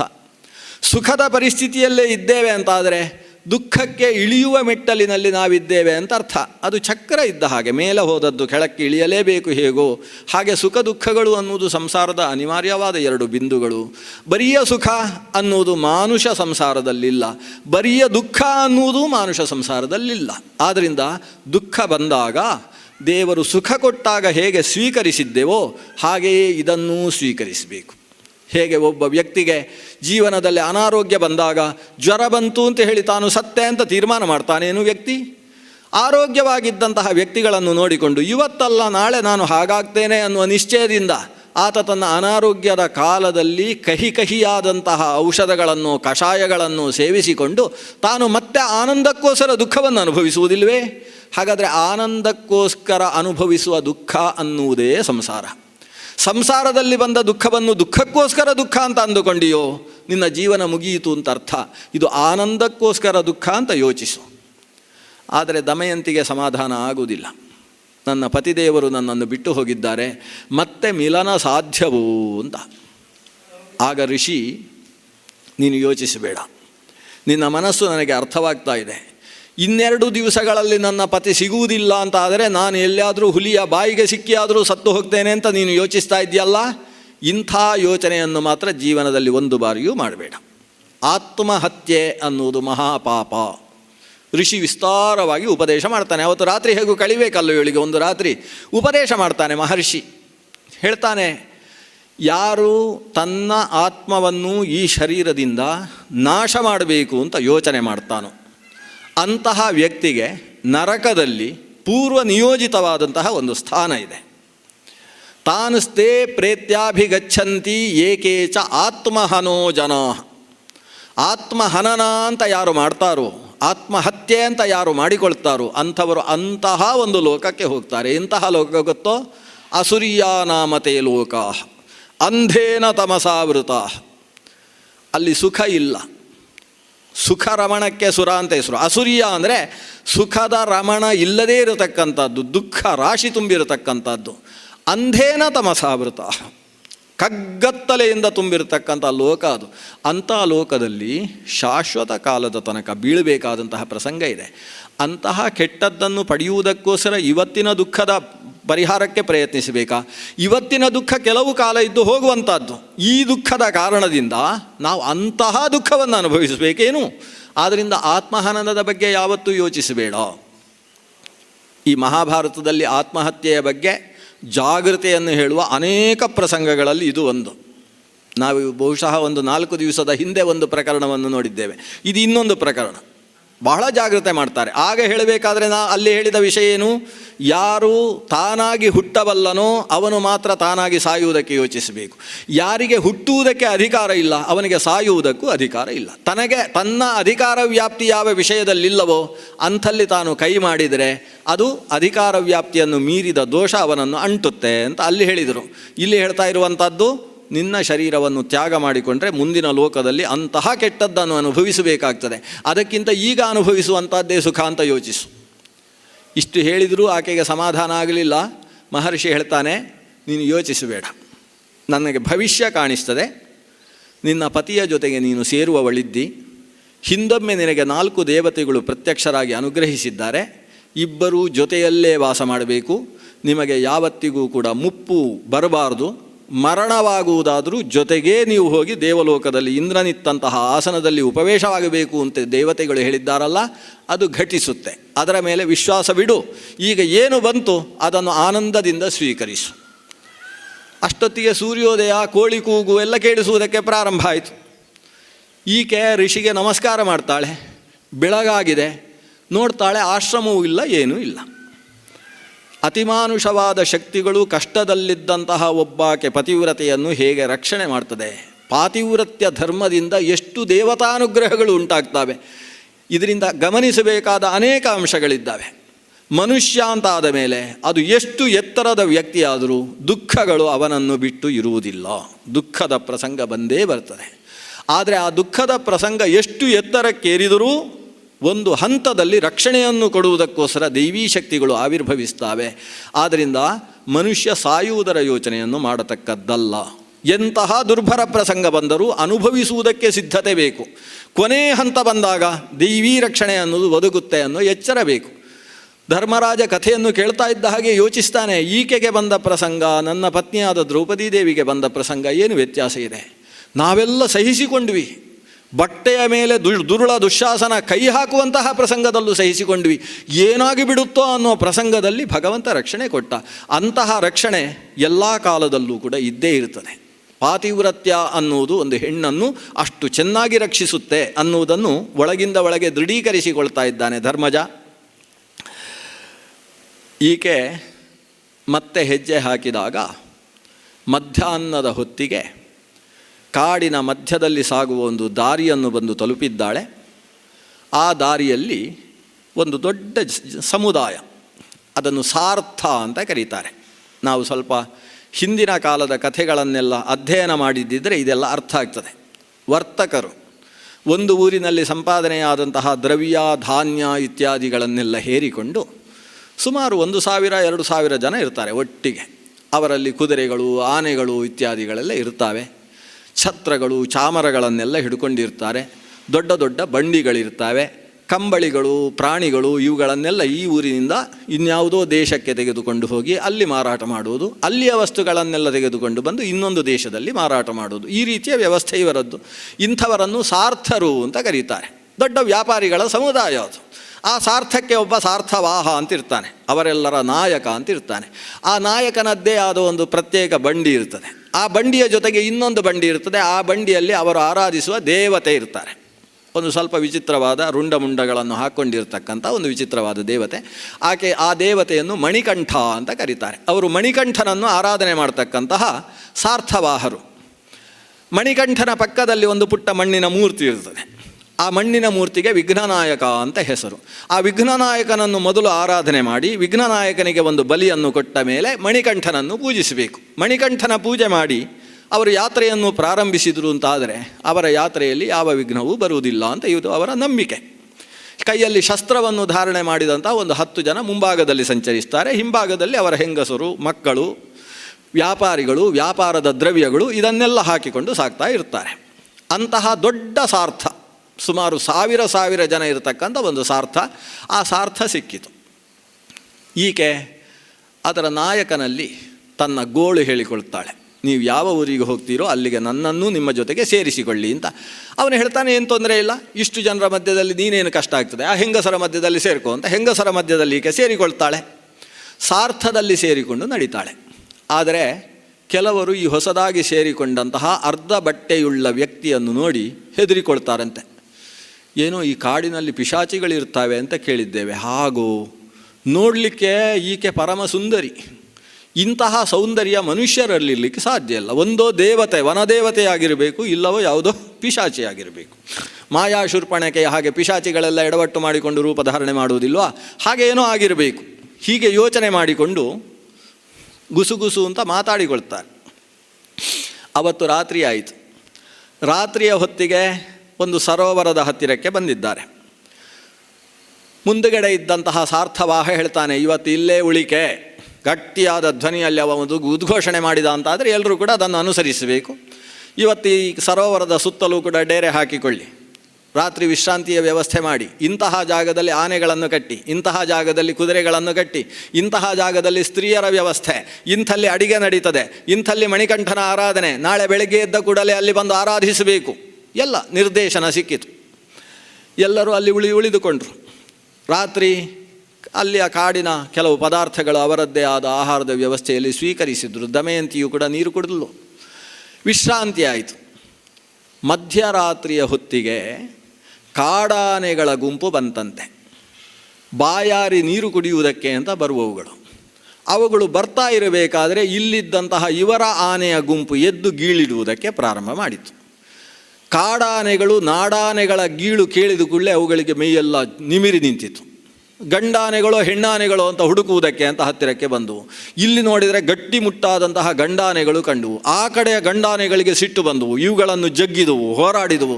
ಕೊನೆಗೆ ಆನೆಗಳ ಗುಂಪೆಲ್ಲ ಬಂದು ಹೆಂಗಸರು ಗಂಡಸರು ಮಲಗಿರುವ ಪ್ರದೇಶದಲ್ಲೆಲ್ಲ ಓಡಾಡಿಕೊಂಡು 1000 ಜನರು ಗಾಯಾಳುಗಳಾದರು, 100 ಜನರು ಸತ್ತು ಹೋದರು. ದಮಯಂತಿ ಯಾವುದೋ ಆನೆಗಳ ಮಧ್ಯದ ಕಾಲಿನ ಮಧ್ಯದಲ್ಲಿ ಸಿಕ್ಕಾಕೊಂಡು ಏನು ಪೆಟ್ಟಾಗದೇ ಇದ್ದಾಳೆ. ಎಲ್ಲರೂ ಎದ್ದು ಗುಸುಗುಸು ಮಾತಾಡಿಕೊಳ್ಳುವುದಕ್ಕೆ ಶುರು ಮಾಡ್ತಾರೆ. ಯಾಕೆ ಇಂತಹ ಅನರ್ಥ ಆಯಿತು? ನಮ್ಮ ಜೀವನದಲ್ಲಿ ಎಷ್ಟು ಬಾರಿ ಸಾರ್ಥವನ್ನು ತೆಗೆದುಕೊಂಡು ನಾವು ಕಾಡಿನಲ್ಲಿ ಸಂಚರಿಸಲಿಲ್ಲ, ಆದರೆ ಒಂದು ಬಾರಿಯೂ ಇಂತಹ ಅನರ್ಥ ಆಗಲಿಲ್ಲ ಅಲ್ಲ. ಇವತ್ತು ಆಗಿದೆ ಅಂದರೆ ಮಣಿಕಂಠನ ಪೂಜೆ ಸರಿಯಾಗಲಿಲ್ಲ ಅಂತ ಅರ್ಥ, ಅಥವಾ ವಿಘ್ನನಾಯಕನ ಪೂಜೆ ಸರಿಯಾಗಲಿಲ್ಲ ಅಂತ ಅರ್ಥ. ಯಾರು ಪೂಜೆ ಮಾಡಿದ್ದು ಏನು ಅಂತ ವಿಚಾರ ಆಗ್ತದೆ. ಪೂಜೆ ಎಲ್ಲ ಸರಿಯಾಗಿದೆ. ಆವಾಗ ಕೆಲವರು ಗುಸುಗುಸು ಹೇಳಿದರು, ಯಾವುದೋ ಒಂದು ಪಿಶಾಚಿ ಸೇರಿಕೊಂಡಿತ್ತು ನಮ್ಮಲ್ಲಿ, ಅದೇ ಇದಕ್ಕೆಲ್ಲ ಕಾರಣ. ಯಾವುದು ಪಿಶಾಚಿ ಅಂತ ಪ್ರಶ್ನೆ ಬಂತು. ಅದೇ ಒಂದು ನೋಡಲಿಕ್ಕೆ ಭಾರಿ ಚಂದ ಇತ್ತಲ್ವ, ಅರ್ಧ ಬಟ್ಟೆ ಉಟ್ಟುಕೊಂಡಿತ್ತಲ್ಲ, ಸೆರಗು ಇಲ್ಲದೆ ಇದ್ದ ಬಟ್ಟೆ, ಹಾಗೆನವರು ಬಂತು ಅಂತಾದರೆ ಇಂಥದ್ದೇ ಸಮಸ್ಯೆ ಆಗೋದು. ಹೀಗೆ ಹೇಳಿ ದಮಯಂತಿಯನ್ನು ಹುಡುಕುವುದಕ್ಕೆ ಪ್ರಾರಂಭಿಸಿದರು. ಇವರು ಮಾತಾಡ್ತಾ ಇರುವುದನ್ನು ಕೇಳಿಸಿಕೊಂಡಂತಹ ದಮಯಂತಿ ಹೆದರಿಕೊಂಡು ಇವರಿಂದ ತಪ್ಪಿಸಿಕೊಂಡು ಕಾಡಿನಲ್ಲಿ ಹೋಗಿ ಅವಿತುಕೊಂಡಂತೆ. ಅನರ್ಥ ಪರಂಪರೆಗಳು ಬರುವುದಕ್ಕೆ ಶುರು ಆದರೆ ಅದು ಹೇಗೆ ಅಂಟಿಕೊಳ್ತದೆ ಅನ್ನುವುದಕ್ಕೆ ದೃಷ್ಟಾಂತಗಳು. ಒಬ್ಬನಿಗೆ ತಲೆಯಲ್ಲಿ ಕೂದಲುಗಳು ಇರಲಿಲ್ಲಂತೆ. ಸಂಸ್ಕೃತದಲ್ಲಿ ಅಂಥವನನ್ನು ಖಲ್ವಾಟ ಅಂತ ಕರೀತಾರೆ. ಖಲ್ವಾಟೋ ದಿವಸೇಶ್ವರಸ್ಯ ಕಿರಣೈ ಸಂತಾಪಿತೋ ಮಸ್ತಕೆ. ಸೂರ್ಯನ ಉರಿ ಬಿಸಿಲನ್ನು ತಡಿಲಿಕ್ಕಾಗದೆ ತಲೆಯಲ್ಲೆಲ್ಲ ಬೆವರು ಇಳಿಯುವುದಕ್ಕೆ ಶುರುವಾಯಿತು. ಅಯ್ಯೋ, ಈ ಬೆವರು ಏನಾದರೂ ಮಾಡಿ ಸ್ವಲ್ಪ ನೆರಳಿಗೆ ಹೋಗಬೇಕು ಅಂತ ಒಂದು ದೊಡ್ಡ ತಾಳೆ ಮರದ ಅಡಿಯಲ್ಲಿ ಹೋಗಿ ನಿಂತ. ಅಲ್ಲಿ ನಿಂತದ್ದೇ ತಡ ಮೇಲಿಂದ ಬೀಳುವ ಒಂದು ಕಾಯಿ ಅವನ ತಲೆ ಮೇಲೆ ಬಿದ್ದು ಪಟ್ ಅಂತ ತಲೆ ಒಡೆದು ಹೋಯಿತು ಅಂತ ಸಂಸ್ಕೃತದ ಒಂದು ಸುಭಾಷಿತ ಹೇಳ್ತಾರೆ. ಸೂರ್ಯನ ಬಿಸಿಲು ಕಳ್ಕೊಳ್ಳೋಣ ಅಂತ ಇಲ್ಲಿ ಬಂದರೆ ತೆಂಗಿನಕಾಯಿ ಬಿದ್ದು ತಲೆ ಒಡಿಬೇಕಾ ಒಂದು? ಹೀಗೆ ಕಾಡಿನ ಪ್ರಾಣಿಗಳಿಗೆ ಸಿಕ್ಕಿ ಸಾಯಬೇಡ ಅಂತ ಹೇಳಿಕೊಂಡು ಈ ಸಾರ್ಥದ ಜೊತೆಗೆ ಸೇರಿಕೊಂಡು ಹಳ್ಳಿಯನ್ನಾದರೂ ಸೇರೋಣ ಅಂತ ಬಂದಂತಹ ಈಕೆಗೆ ಪಿಶಾಚಿಯ ಪಟ್ಟವನ್ನು ಕಟ್ಟಿ ಓಡಿಸಿಬಿಟ್ರಂತೆ ಆ ಹೆಂಗಸರೆಲ್ಲ ಸೇರಿ. ಈಕೆ ಒಳಗೆ ಹೋಗಿ ಅಡಗಿದವಳು. ಈ ಸಾರ್ಥ ಮುಂದೆ ಸಾಗ್ತಾ ಇದ್ದ ಹಾಗೆ ಸಾರ್ಥದ ಹಿಂಭಾಗದಲ್ಲಿ ಬರ್ತಾ ಇದ್ದಂತಹ ವಿಪ್ರರ ಸಮುದಾಯವನ್ನು ಕಾಣ್ತಾಳೆ. ಆ ವಿಪ್ರೋತ್ತಮರಿಗೆ ಹೋಗಿ ನಮಸ್ಕಾರ ಮಾಡ್ತಾಳೆ. ನನ್ನನ್ನು ನೀವು ಸಾಗತಕ್ಕಂತಹ ಪ್ರದೇಶದಲ್ಲಿ ಬಿಟ್ಟು ಬರಬೇಕು ಅಂತ ಕೇಳ್ತಾಳೆ. ಅದಕ್ಕೆ ವಿಪ್ರೋತ್ತಮರು ಹೇಳ್ತಾರೆ, ಮುಂದಕ್ಕೆ ಸಾರ್ಥ ಹೋಗ್ತಾ ಇದೆ ಅಲ್ವಾ, ಅದರ ಜೊತೆಗೆ ಸಾಗಿದರೆ ಸರಿ. ಅವರು ಸಾಗ್ತಾ ಇರುವುದು ಮುಂದಿನ ಚೇದಿ ದೇಶಕ್ಕೆ. ಚೇದಿ ದೇಶದ ರಾಜನಾದಂತಹ ವೀರಬಾಹುವಿನ ಆಸ್ಥಾನದಲ್ಲಿ ನಿನ್ನನ್ನು ಬಿಟ್ಟು ಬಿಡ್ತಾರೆ, ನೀನು ಹೋಗ್ಬೋದು ಅವರ ಜೊತೆಗೆ. ಆಗ ವಿಪ್ರರಲ್ಲಿ ಈಕೆ ಹೇಳ್ತಾಳೆ, ನನ್ನನ್ನು ಪಿಶಾಚಿ ಅಂತ ಅಂದ್ಕೊಂಡು ಅವರು ದೂರ ಕಳಿಸಿಬಿಟ್ಟಿದ್ದಾರೆ. ಇಲ್ಲ, ನಾವು ಅವರಿಗೆ ಹೇಳ್ತೇವೆ, ಅವರಿಗೆಲ್ಲ ಬುದ್ಧಿ ಇಲ್ಲ, ನಾವು ಹೇಳಿದರೆ ಅರ್ಥ ಆಗ್ತದೆ. ಈ ವಿಪ್ರರು ಹೋಗಿ ಈಕೆ ಸಾಧ್ವಿಮಣಿ, ಈಕೆಯ ಮುಖದ ಲಕ್ಷಣವನ್ನು ನೋಡಿದರೆ ಅರ್ಥ ಆಗ್ತದೆ, ಯಾವುದೋ ಕಷ್ಟದಲ್ಲಿದ್ದಾಳೆ, ನೀವು ಹೋಗುವ ದಾರಿಯಲ್ಲಿ ಚೇದಿ ದೇಶದ ಆಸ್ಥಾನದಲ್ಲಿ ಈಕೆಗೆ ಜೀವನಕ್ಕೆ ವ್ಯವಸ್ಥೆ ಮಾಡಿ ಕಳಿಸಿಬಿಡಿ ಅಂತ ಎಚ್ಚರಿಸಿ, ಬ್ರಾಹ್ಮಣರ ಮಾತು ಅಂತ ಹೇಳಿ ಅವರು ತಮ್ಮಲ್ಲಿ ಸೇರಿಸಿಕೊಳ್ತಾರೆ, ಕರ್ಕೊಂಡು ಹೋಗ್ತಾರೆ. ಹಾಗೆ ಸಾಗಿದಂತಹ ಆಕೆ ಚೇದಿ ದೇಶದ ಅರಮನೆಯ ಸನ್ನಿಧಾನ ತನಕ ಸಾಗಿದ್ದಾಳೆ. ಅರಮನೆಯ ಸನ್ನಿಧಾನದಲ್ಲಿ ಈಕೆ ನಡೆದು ಬರ್ತಾ ಇದ್ದರೆ ಅಂತಃಪುರದಲ್ಲಿದ್ದಂತಹ ರಾಜಮಾತೆ ನೋಡ್ತಾಳೆ. ಈಕೆಯಲ್ಲಿದ್ದಂತಹ ರಾಜಲಕ್ಷಣವನ್ನು ಕಾಣ್ತಾಳೆ. ಯಾಕೆ ಹೀಗಿದ್ದಾಳೆ, ಯಾವುದೋ ಶ್ರೇಷ್ಠವಾದ ಹೆಣ್ಣಿವಳು, ಕ್ಷತ್ರಿಯಾಣಿ ಅನ್ನುವುದರಲ್ಲಿ ಪ್ರಶ್ನೆ ಇಲ್ಲ ಅಂತ ಹೇಳಿ ತನ್ನ ದಾಸಿಯನ್ನು ಕರೆದು ಅವಳನ್ನು ಕರ್ಕೊಂಡು ಬಾ, ಅವಳಿಗೆ ಯಾರೂ ಗತಿ ಇಲ್ಲ ಅಂತ ಅನಿಸ್ತದೆ, ಕಣ್ಣಲ್ಲೆಲ್ಲ ನೀರು ಹಾಕ್ಕೊಳ್ತಾ ಇದ್ದಾಳೆ, ಕರ್ಕೊಂಡು ಬಾ ಅಂತ ರಾಜ ಮಾತೆ ಹೇಳಿ ಕಳಿಸ್ತಾಳೆ. ದಾಸಿ ಬಂದು ಕರೆದುಕೊಂಡು ರಾಜ ಮಾತೆಯ ಹತ್ರ ನಿಲ್ಲಿಸಿದರೆ ಈಕೆ ಹೇಳ್ತಾಳೆ, ನಾನು ಪತಿಯನ್ನು ಕಳೆದುಕೊಂಡಿದ್ದೇನೆ, ಅರ್ಥಾತ್ ಎಲ್ಲಿದ್ದಾನೆ ಅಂತ ನನಗೆ ಗೊತ್ತಿಲ್ಲ, ಆತನ ಅನ್ವೇಷಣೆಯಲ್ಲಿ ನಾನು ತೊಡಗಿದ್ದೇನೆ, ನಾನು ಯಾರು ಅಂತ ದಯವಿಟ್ಟು ಕೇಳಬೇಡಿ. ವಸ್ತುತಃ ನಾನು ಒಬ್ಬಳು ರಾಜಕುಮಾರಿಯೇ ಇದ್ದೇನೆ, ಆದರೆ ಪತಿಯ ಅನ್ವೇಷಣದಲ್ಲಿ ತೊಡಗಿದಂತಹ ನನಗೆ ಆತನನ್ನು ಕಾಣದೆ ಜೀವನದಲ್ಲೇ ದಿಕ್ಕು ದೆಸೆ ಇಲ್ಲ ಅನ್ನುವ ಪರಿಸ್ಥಿತಿ ಬಂದು ಹೋಗಿದೆ. ಆದ್ದರಿಂದ ನನ್ನನ್ನು ಬಿಟ್ಬಿಡಿ, ನಾನು ಊರೆಲ್ಲ ಅಲ್ಲಾಡಿಕೊಂಡು ಪತಿ ಸಿಗುವಲ್ಲಿಯ ತನಕ ಇದೇ ರೀತಿ ಇರ್ತೇನೆ. ಆದರೆ ರಾಜಮಾತೆ ಕೇಳುವುದಿಲ್ಲ. ಕಷ್ಟದಲ್ಲಿದ್ದ ವ್ಯಕ್ತಿಗಳು ನಮಗೆ ಸಿಕ್ಕಿದಾಗ ಅವರನ್ನು ರಕ್ಷಿಸುವುದು ನಮ್ಮ ಜವಾಬ್ದಾರಿ. ನೀನು ಒಬ್ಬಳು ರಾಜ್ಞಿ ಅಂತ ನನ್ನ ಮನಸ್ಸು ಹೇಳ್ತಾ ಇದೆ, ಆದ್ದರಿಂದ ನಮ್ಮ ಆಸ್ಥಾನದಲ್ಲಿ ನಮ್ಮ ಅಂತಃಪುರದಲ್ಲಿ ಉಳಿದುಕೊಳ್ಳಬೇಕು. ನಿನ್ನ ನಿಬಂಧನೆ ಏನಿದ್ರೂ ಹೇಳು, ನಾನು ಈಡೇರಿಸಿಕೊಳ್ತೇನೆ. ಈಕೆ ಹೇಳ್ತಾಳೆ, ನಾನು ಇಲ್ಲಿರುವುದಕ್ಕೆ ತೊಂದರೆ ಇಲ್ಲಮ್ಮ, ಆದರೆ ನಾನು ಬೇರೆಯವರ ಕೈಯಲ್ಲಿ ಸೇವೆ ಮಾಡಿಸಿಕೊಳ್ಳುವುದಿಲ್ಲ. ಯಾವುದೇ ಪುರುಷರು ರಾಜರು ಬಂದಾಗ ನಿಮ್ಮ ಪತಿಯೇ ಆದರೂ ಕೂಡ ನನ್ನ ಮುಖ ದರ್ಶನ ಮಾಡಬಾರ್ದು. ನಾನು ಹೆಂಗಸರನ್ನು ಬಿಟ್ಟು ಬೇರೆಯವರಿಗೆ ಮುಖ ತೋರಿಸುವುದಿಲ್ಲ. ಅಲ್ಲದೆ ನನ್ನ ಪತಿಯ ಅನ್ವೇಷಣೆ ಮಾಡುವುದಕ್ಕೋಸ್ಕರ ನಾನು ಕಾಲಕ್ಕೆ ಏನಾದರೂ ಯೋಜನೆಗಳನ್ನು ಹಾಕಿಕೊಂಡ್ರೆ ಅದಕ್ಕೆ ಬೇಕಾದ ಅನುಕೂಲತೆಯನ್ನು ತಾವು ಮಾಡಿಕೊಡಬೇಕು. ಈಕೆ ಎಲ್ಲ ನಿಬಂಧನೆಗೆ ಒಪ್ತಾಳೆ. ನೀನು ನಿನ್ನ ಗೆಳತಿಯಾಗಿ ನೋಡು, ನನ್ನ ಮಗಳು ಸುನಂದೆ ಇದ್ದಾಳೆ, ಈ ಸುನಂದೆಯ ಜೊತೆಗೆ ಆಕೆ ನಿನ್ನ ಮನಸ್ಸಿನಲ್ಲಿದ್ದ ದುಗುಡಗಳನ್ನೆಲ್ಲ ಅವಳಿಗೆ ಹೇಳು, ಅವಳು ನಿನಗೆ ಉಪಕರಿಸ್ತಾ ನಿನ್ನ ಸಖಿಯಾಗಿರ್ತಾಳೆ ಅಂತ ವ್ಯವಸ್ಥೆ ಮಾಡ್ತಾಳೆ. ದಮಯಂತಿ ಚೇದಿ ರಾಜ್ಯದಲ್ಲಿ ಉಳಿದುಕೊಂಡಿದ್ದಾಳೆ. ಇತ್ತ ನಲ ದಮಯಂತಿಯನ್ನು ಬಿಟ್ಟು ಹೊರಟವ ಸ್ವಲ್ಪ ದೂರ ಸಾಗಿದ್ದಾನೆ. ಆತನಿಗೆ ದಮಯಂತಿಯ ವಿರಹವನ್ನು ಸಹಿಸುವುದಕ್ಕೆ ಸಾಧ್ಯವಾಗ್ತಾ ಇಲ್ಲ. ತಾನು ಓದಿದ್ದಂತಹ ಶಾಸ್ತ್ರದ ಎಲ್ಲ ಮರ್ಮಗಳನ್ನು ಮತ್ತೊಮ್ಮೆ ನೆನಪಿಸಿಕೊಂಡು, ಎಷ್ಟು ಪತಿ ಪತ್ನಿ ಸಂಬಂಧ ಅನ್ನುವುದು ಎಷ್ಟು ದೊಡ್ಡದು. ಯಥಾ ಕಾಷ್ಠಂಚ ಸಮೇಯಾತಾಂ ಮಹಾರ್ಣವೇ ಸಮೇತ್ಯ ಚ ವ್ಯಪೇಯಾತಾಂ ತಥಾ ಬಂಧು ಸಮಾಗಮಃ. ಯಾವುದೋ ನದಿಯಲ್ಲಿ ಬಿದ್ದಂತಹ ಒಂದು ದೊಡ್ಡ ಮರದ ಕೊಂಬು, ಇನ್ನೊಂದು ನದಿಯಲ್ಲಿ ಬಿದ್ದಂತಹ ಮತ್ತೊಂದು ಮರದ ಕೊರಡು ಆ ಪ್ರವಾಹದ ಸೆಳೆತಕ್ಕೆ ಸಿಕ್ಕಿ ಹೋಗಿ ಸಾಗರದಲ್ಲಿ ಒಂದಾಗ್ತಾವೆ. ಎರಡು ಮರದ ಕೊರಡುಗಳು ಜೊತೆಗಿರ್ತಾವೆ. ಮತ್ತೊಂದು ಅಲೆಯಿಂದ ಹೊಡೆತ ತಿಂದಂತಹ ಒಂದು ಕೊರಡು ದೂರಕ್ಕೆ ಹೋದರೆ ಮತ್ತೆ ಜೀವಮಾನದಲ್ಲಿ ಒಟ್ಟಾಗಬೇಕು ಅಂತ ನಿಯಮ ಇಲ್ವಲ್ಲ.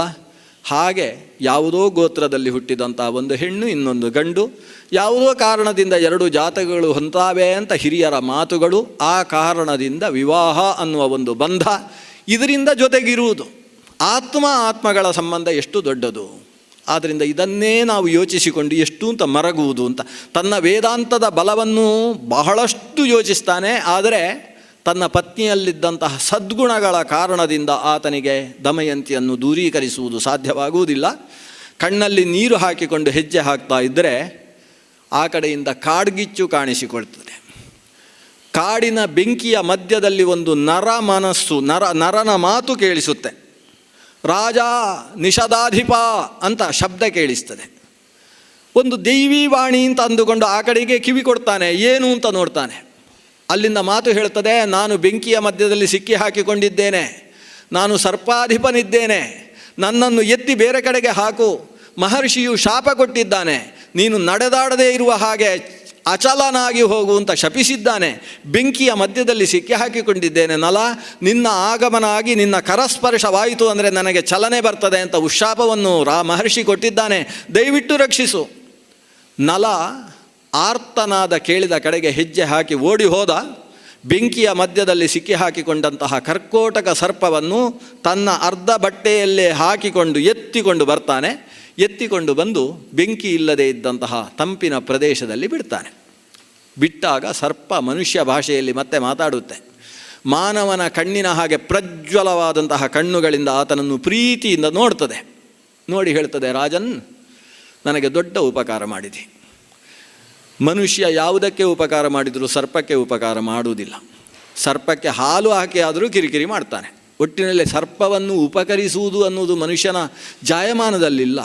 ಆದರೆ ನೀನು ಒಬ್ಬ ರಾಜನಾಗಿದ್ದುಕೊಂಡು ಪ್ರಪಂಚದಲ್ಲಿದ್ದ ಇರುವೆಯನ್ನು, ಗೆದ್ದಲುಗಳನ್ನೂ ಕೂಡ ವ್ಯರ್ಥವಾಗಿ ಹಾಳು ಮಾಡ್ತಾ ಇದ್ದವ ಅಲ್ಲ, ನಾಶ ಮಾಡ್ತಾ ಇದ್ದವ ಅಲ್ಲ, ಪ್ರಾಣಿ ಪ್ರೀತಿಯುಳ್ಳವ. ನನ್ನನ್ನು ಇವತ್ತು ಬೆಂಕಿಯಿಂದ ರಕ್ಷಿಸಿದೆಯಲ್ಲ, ಇದಕ್ಕೆ ಪ್ರತ್ಯುಪಕಾರ ಮಾಡಬೇಕು. ನೀನು ಸಾಗು, ಮುಂದಕ್ಕೆ ಹೆಜ್ಜೆ ಇಡು. ಹೆಜ್ಜೆ ಇಡುವಾಗ ಒಂದೊಂದು ಹೆಜ್ಜೆಗೂ ಸಂಖ್ಯೆಯನ್ನು ಲೆಕ್ಕ ಹಾಕು. 10ನೇ ಸಂಖ್ಯೆಯನ್ನು ನೀನು ಲೆಕ್ಕ ಹಾಕಿದಾಗ ನಾನು ನಿನಗೆ ನನ್ನಿಂದಾಗುವ ಉಪಕಾರ ಮಾಡ್ತೇನೆ ಅಂತ ಹೇಳಿದ.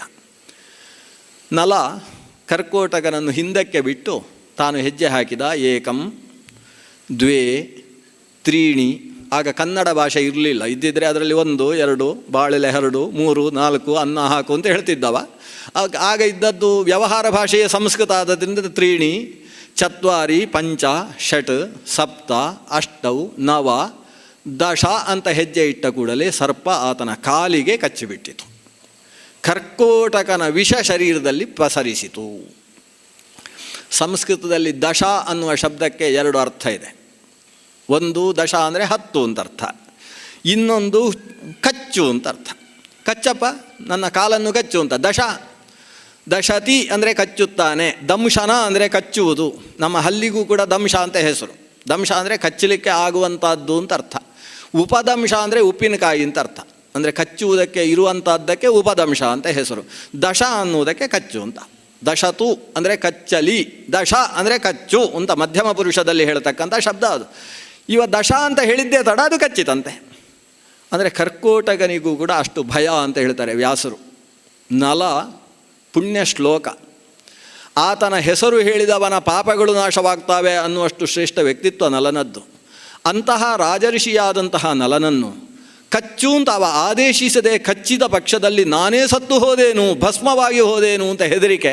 ಅದಕ್ಕೆ ಅವನತ್ರವೇ ದಶ ಅಂತ ಹೇಳಿಸಿ, ಆ ದಶ ಅನ್ನುವ ಶಬ್ದಕ್ಕೆ ಅನೇಕ ಅರ್ಥ ಇರುವ ಕಾರಣದಿಂದ ಕಚ್ಚು ಅನ್ನುವ ಅರ್ಥವೂ ಇದೆ ಅನ್ನುವುದನ್ನು ಮನಸ್ಸಿನಲ್ಲಿಟ್ಟುಕೊಟ್ಟು ಅವನ ಆದೇಶವಾಗಿದೆ ಅಂತ ಕಚ್ಚಿದಂತೆ.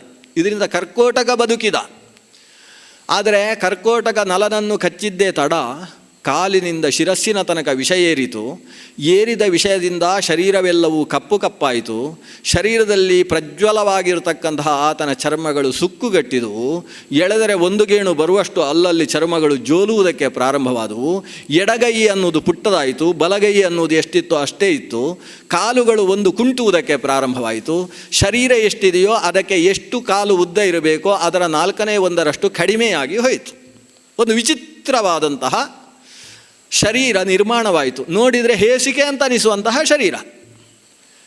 ಇದಾದ ಕೂಡಲೇ ಕಚ್ಚಿದಂತಹ ಕರ್ಕೋಟಕನನ್ನು ನೋಡಿ ಕೈ ಮುಗಿತಾ ಹೇಳ್ತಾನೆ, ಮನುಷ್ಯನ ಮಾತನ್ನಾಡಿದಂತಹ ನೀನು ದೇವರು ಅಂತ ನಾನು ತೀರ್ಮಾನಿಸಿದೆ ಸ್ವಾಮಿ. ಯಾಕಂದರೆ ಹರಿಯುವ ಸರ್ಪ ಮನುಷ್ಯನ ಮಾತನ್ನಾಡುವುದಕ್ಕೆ ಸಾಧ್ಯ ಇಲ್ಲ. ಮನುಷ್ಯನ ಮಾತನ್ನಾಡಿದರೂ ಕೂಡ ಸುಸಂಸ್ಕೃತವಾದಂತಹ ವೇದವಾಣಿ ಅವರ ಬಾಯಿಯಲ್ಲಿ ಉಸುರುವುದಕ್ಕೆ ಸಾಧ್ಯ ಇಲ್ಲ. ನೀನು ಹೇಳಿದಂತಹ ಮಾತುಗಳು ವೈದಿಕ ಶಬ್ದಗಳಿಂದ ಕೂಡಿದಂತಹ ಮಾತುಗಳು. ನಾನು ಅಧ್ಯಯನ ಮಾಡಿದಂತಹ ದೇವತಾವಾಣಿ ಹೇಗಿರ್ತದೋ ಹಾಗೆ ನಿನ್ನ ಮಾತುಗಳಿದ್ದುವು. ಹಾಗಾಗಿ ನೀನೊಬ್ಬ ದೇವತೆ, ದೇವತೆಗೆ ನಾನು ಸೇವೆಯನ್ನು ಸಲ್ಲಿಸುವುದಕ್ಕೆ ಅವಕಾಶ ಸಿಕ್ಕಿತಲ್ಲ ಅಂತ ಉಬ್ಬಿ ಹೋಗಿಬಿಟ್ಟಿದ್ದೆ. ಆದರೆ ನಾನು ಮಾಡಿದ ಉಪಕಾರಕ್ಕೆ ಪ್ರಸಾದವನ್ನು ಅನುಗ್ರಹಿಸಿದೆಯಲ್ಲೋ ಸ್ವಾಮಿ ಅಂತ ಹೇಳಿ ಕರ್ಕೋಟನಿಗೆ ನಮಸ್ಕಾರ ಮಾಡ್ತಾನೆ ನಲ. ಕರ್ಕೋಟಕ ಆತನ ಶಿರಸ್ಸಿನ ಮೇಲೆ ತನ್ನ ಹೆಡೆಯನ್ನಿಟ್ಟು ಆಶೀರ್ವಾದ ಮಾಡ್ತದೆ. ಮಗು, ನಾನು ಮಾಡಿದ್ದು ಅಪಕಾರ ಅಂತ ಭಾವಿಸಬೇಡ. ನೀನು ಹಾಗೆ ಭಾವಿಸಿದರೆ ನನಗೆ ಮುಂದಕ್ಕೆ ಜೀವನದಲ್ಲಿ ಉಜ್ವಲ ಭವಿಷ್ಯ ಇಲ್ಲ.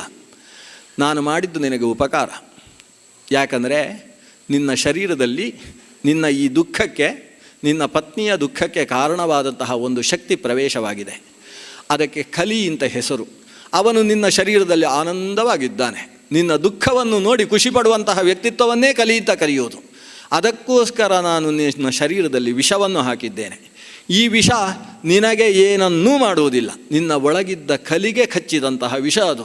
ಆತ ಈಗಲೇ ಒಳಗಿನಿಂದ ರಕ್ತ ಕಾರುವುದಕ್ಕೆ ಪ್ರಾರಂಭಿಸಿದ್ದಾನೆ. ಇನ್ನು ಎಷ್ಟು ಸಮಯ ನಿನ್ನ ಶರೀರದಲ್ಲಿರ್ತಾನೆ ನೋಡೋಣ.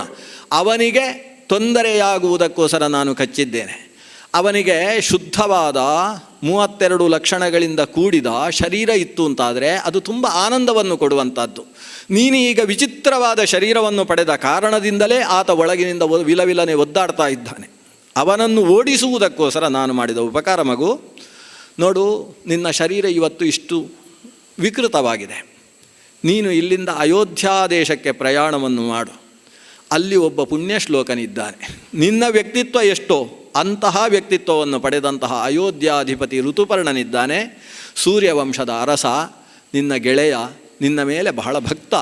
ಅಂತಹ ಋತುಪರ್ಣನ ಆಸ್ಥಾನಕ್ಕೆ ತೆರಳು. ನಿನ್ನನ್ನು ನೀನು ನಲ ಅಂತ ಹೆಸರಿಸಿಕೊಳ್ಳಬೇಡ, ಬಾಹುಕ ಅಂತ ನಿನಗೆ ಹೆಸರಿಟ್ಟುಕೋ. ಯಾಕಂದರೆ ಒಂದು ಬಾಹು ದೊಡ್ಡದಿದೆ, ಒಂದು ಬಾಹು ಚಿಕ್ಕದಿದೆ ಅಲ್ವಾ. ಕುತ್ಸಿತವಾದ ಬಾಹು ಇರುವುದರಿಂದ ಬಾಹುಕ ಅಂತ ಹೆಸರಿಟ್ಟುಕೋ. ಅಲ್ಲಿಗೆ ಹೋಗು. ನಿನ್ನ ಏನೇನು ವಿದ್ಯೆಗಳುಂಟು ಅದನ್ನು ಅವನಿಗೆ ಹೇಳು.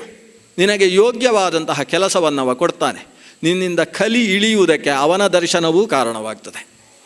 ಅವನ ಜೊತೆಗೆ ನೀನು ಮಾಡಿದಂತಹ ಸೇವಾ ಕಾರ್ಯಗಳು ಕಾರಣವಾಗ್ತದೆ.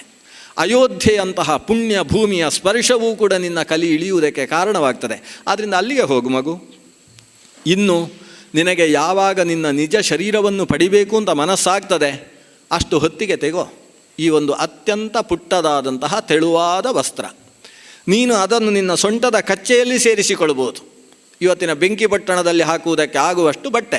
ಆದರೆ ಅದನ್ನು ಬಿಚ್ಚಿದರೆ ಮೈಯೆಲ್ಲ ಮುಚ್ಚುವಷ್ಟು ಇರತಕ್ಕಂತಹ ಬಟ್ಟೆ. ಅಷ್ಟು ತೆಳುವಾದ ರೇಷ್ಮೆಯ ದಾರಗಳಿಂದ ನಿರ್ಮಿಸಿದ ಈ ಮೃದುವಾದಂತಹ ಬಟ್ಟೆಯನ್ನು ಸ್ವೀಕರಿಸು.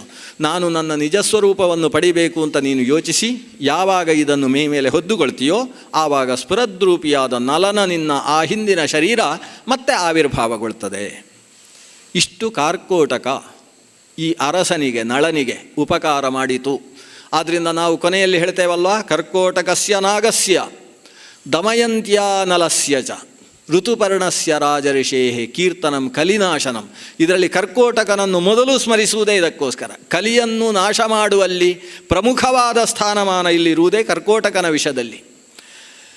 ನಲ ಋತುಪರ್ಣನಲ್ಲಿ ಹೋಗಿ ಸೇರಿದ್ದಾನೆ. ಋತುಪರ್ಣನಿಗೆ ಈತನ ವ್ಯಕ್ತಿತ್ವವನ್ನು ನೋಡಿ, ಶರೀರವನ್ನು ನೋಡಿ ನಾನು ಯಾವ ಕೆಲಸ ಕೊಡ್ಬೋದು ಅಂತ ಅನಿಸುತ್ತೆ.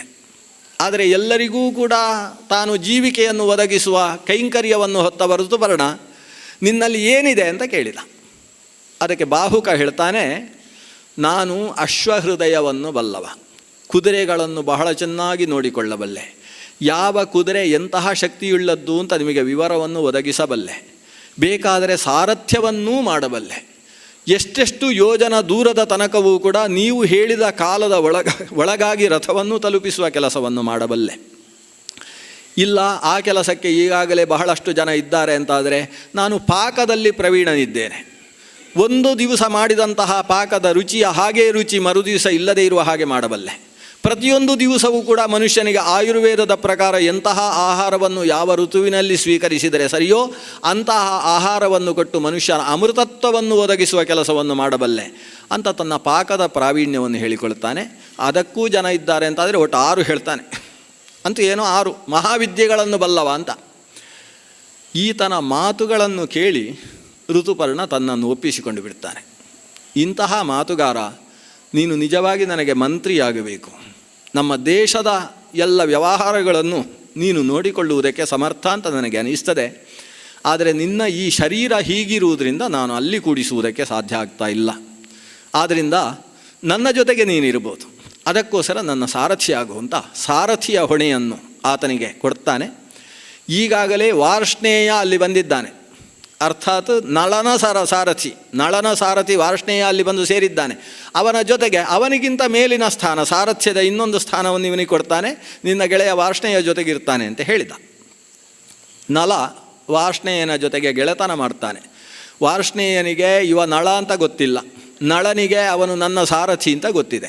ಆದರೆ ವಾರ್ಷ್ಣೇಯ ಹೇಳಿದ ಹಾಗೆ ಕೇಳಿಕೊಂಡು ಬಾಹುಕ ಕೆಲಸ ಮಾಡ್ತಾ ಇದ್ದಾನೆ. ಇತ್ತ ಚೇದಿ ದೇಶದಲ್ಲಿ ಸೇರಿಕೊಂಡಂತಹ ದಮಯಂತಿ ಎಲ್ಲಿದ್ದಾನೆ ಅಂತ ಗೊತ್ತಿಲ್ಲದೆ ಇರುವ ನಳನ ಬಗ್ಗೆ ಯೋಚಿಸ್ತಾ ಇದ್ದಾಳೆ.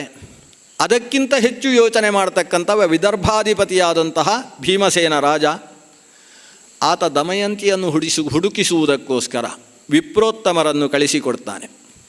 ಸುದೇವ ಅಂತ ಹೇಳುವ ಒಬ್ಬ ಬ್ರಾಹ್ಮಣ, ಅವನು ದಮಯಂತಿಯನ್ನು ಹುಡುಕಿಕೊಂಡು ಬಂದವ ಚೇದಿ ದೇಶವನ್ನು ಪ್ರವೇಶ ಮಾಡ್ತಾನೆ.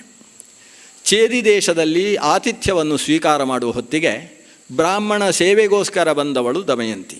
ರಾಜಮಾತೆಯ ಆದೇಶವನ್ನು ಅನುಸರಿಸಿ ಈ ವಿಪ್ರೋತ್ತಮರ ಆಶೀರ್ವಾದದಿಂದಾಗಲೂ ನಿನ್ನ ಪತಿ ಶೀಘ್ರ ಸಿಗುವ ಹಾಗೆ ಆಗಲಿ ಅಂತ ಇವರ ಸೇವೆ ಬಡಿಸುವುದಕ್ಕೋಸ್ಕರ ದಮಯಂತಿ ಆಗಮಿಸಿದ್ದಾಳೆ. ಆಕೆಯ ಮುಖವನ್ನು ನೋಡ್ತಾ ಇದ್ದ ಹಾಗೆ ಸುದೇವನಿಗೆ ಈಕೆ ದಮಯಂತಿ ಅಂತ ಅನ್ನಿಸಿಬಿಡ್ತದೆ. ಅದಕ್ಕೆ ಕಾರಣ ಆಕೆಯ ಎರಡು ಹುಬ್ಬುಗಳ ಮಧ್ಯದಲ್ಲಿದ್ದಂತಹ ಒಂದು ಪುಟ್ಟ ಚಿಹ್ನೆ, ವಿಪ್ಪುಲು ಅಂತ ಕರೀತಾರೆ ಸಂಸ್ಕೃತದಲ್ಲಿ, ಕೆಡು ಅಂತ ಇವತ್ತು ಲೋಕದ ಭಾಷೆಯಲ್ಲಿ ಕರೀತಾರಲ್ಲ, ಆ ರೀತಿಯ ವಿಪ್ಲು, ಎರಡು ಹುಬ್ಬುಗಳ ಮಧ್ಯದಲ್ಲಿದ್ದ ವಿಪ್ಲುವಿನ ಕಾರಣದಿಂದಾಗಿ ಈಕೆ ದಮಯಂತಿ ಅಂತ ಯೋಚಿಸ್ತಾಳೆ. ಆಕೆಯಲ್ಲಿದ್ದಂತಹ ಒನಪು ವೈಯಾರಗಳ ಕಾರಣದಿಂದ, ರಾಜಲಕ್ಷಣಗಳಿಂದ ಇವಳು ದಮಯಂತಿ ಅಂತ ಯೋಚಿಸಿ ಆತ ನೇರವಾಗಿ ಮಾತಾಡಿಸೇ ಬಿಡ್ತಾನೆ. ಹೇ ದಮಯಂತಿ, ನಲ ಎಲ್ಲಿದ್ದಾನೆ ಅಂತ ಹುಡುಕುವುದಕ್ಕೆ ಭೀಮಸೇನ ರಾಜರು ಬಹಳಷ್ಟು ಪ್ರಯತ್ನಿಸ್ತಾ ಇದ್ದಾರೆ. ಅನತಿ ಕಾಲದಲ್ಲಿ ನಳನನ್ನು ಹುಡುಕುವುದಕ್ಕೆ ಸಾಧ್ಯವಾಗ್ತದೆ. ನೀನು ಪುಟ್ಟ ಮಕ್ಕಳಾದಂತಹ ಇಂದ್ರಸೇನ ಮತ್ತು ಇಂದ್ರಸೇನೆಯರ ರಕ್ಷಣೆಗೋಸ್ಕರ ಅಲ್ಲಿ ಬರಬೇಕು ಅಂತ ನನ್ನನ್ನು ಹೇಳಿ ಕಳಿಸಿದ್ದಾರೆ ಅಂತ ಯಾವ ಸಂಶಯವೂ ಇಲ್ಲದೆ ಮಾತಾಡಿ ಬಿಡ್ತಾನೆ. ದಮಯಂತಿ ಕಣ್ಣಲ್ಲಿ ನೀರು ಹಾಕಿಕೊಂಡು ತನ್ನನ್ನು ಗುರುತಿಸಿದಂತಹ ಸುದೇವನ ಮುಂದೆ,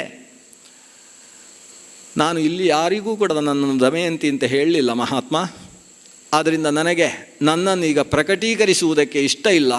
ತಾವು ಯಾಕೆ ನನ್ನನ್ನು ಇವರ ಹಿರಿಯರ ಮಧ್ಯದಲ್ಲಿ ದಮಯಂತಿ ಅಂತ ಉಲ್ಲೇಖ ಮಾಡ್ತಾ ಇದ್ದೀರಿ? ನನ್ನನ್ನು ದಮಯಂತಿ ಅಂತ ತೀರ್ಮಾನಿಸುವುದಕ್ಕೆ ಕಾರಣಗಳು ಆದರೂ ಯಾವುದು ನಿಮ್ಮಲ್ಲಿ?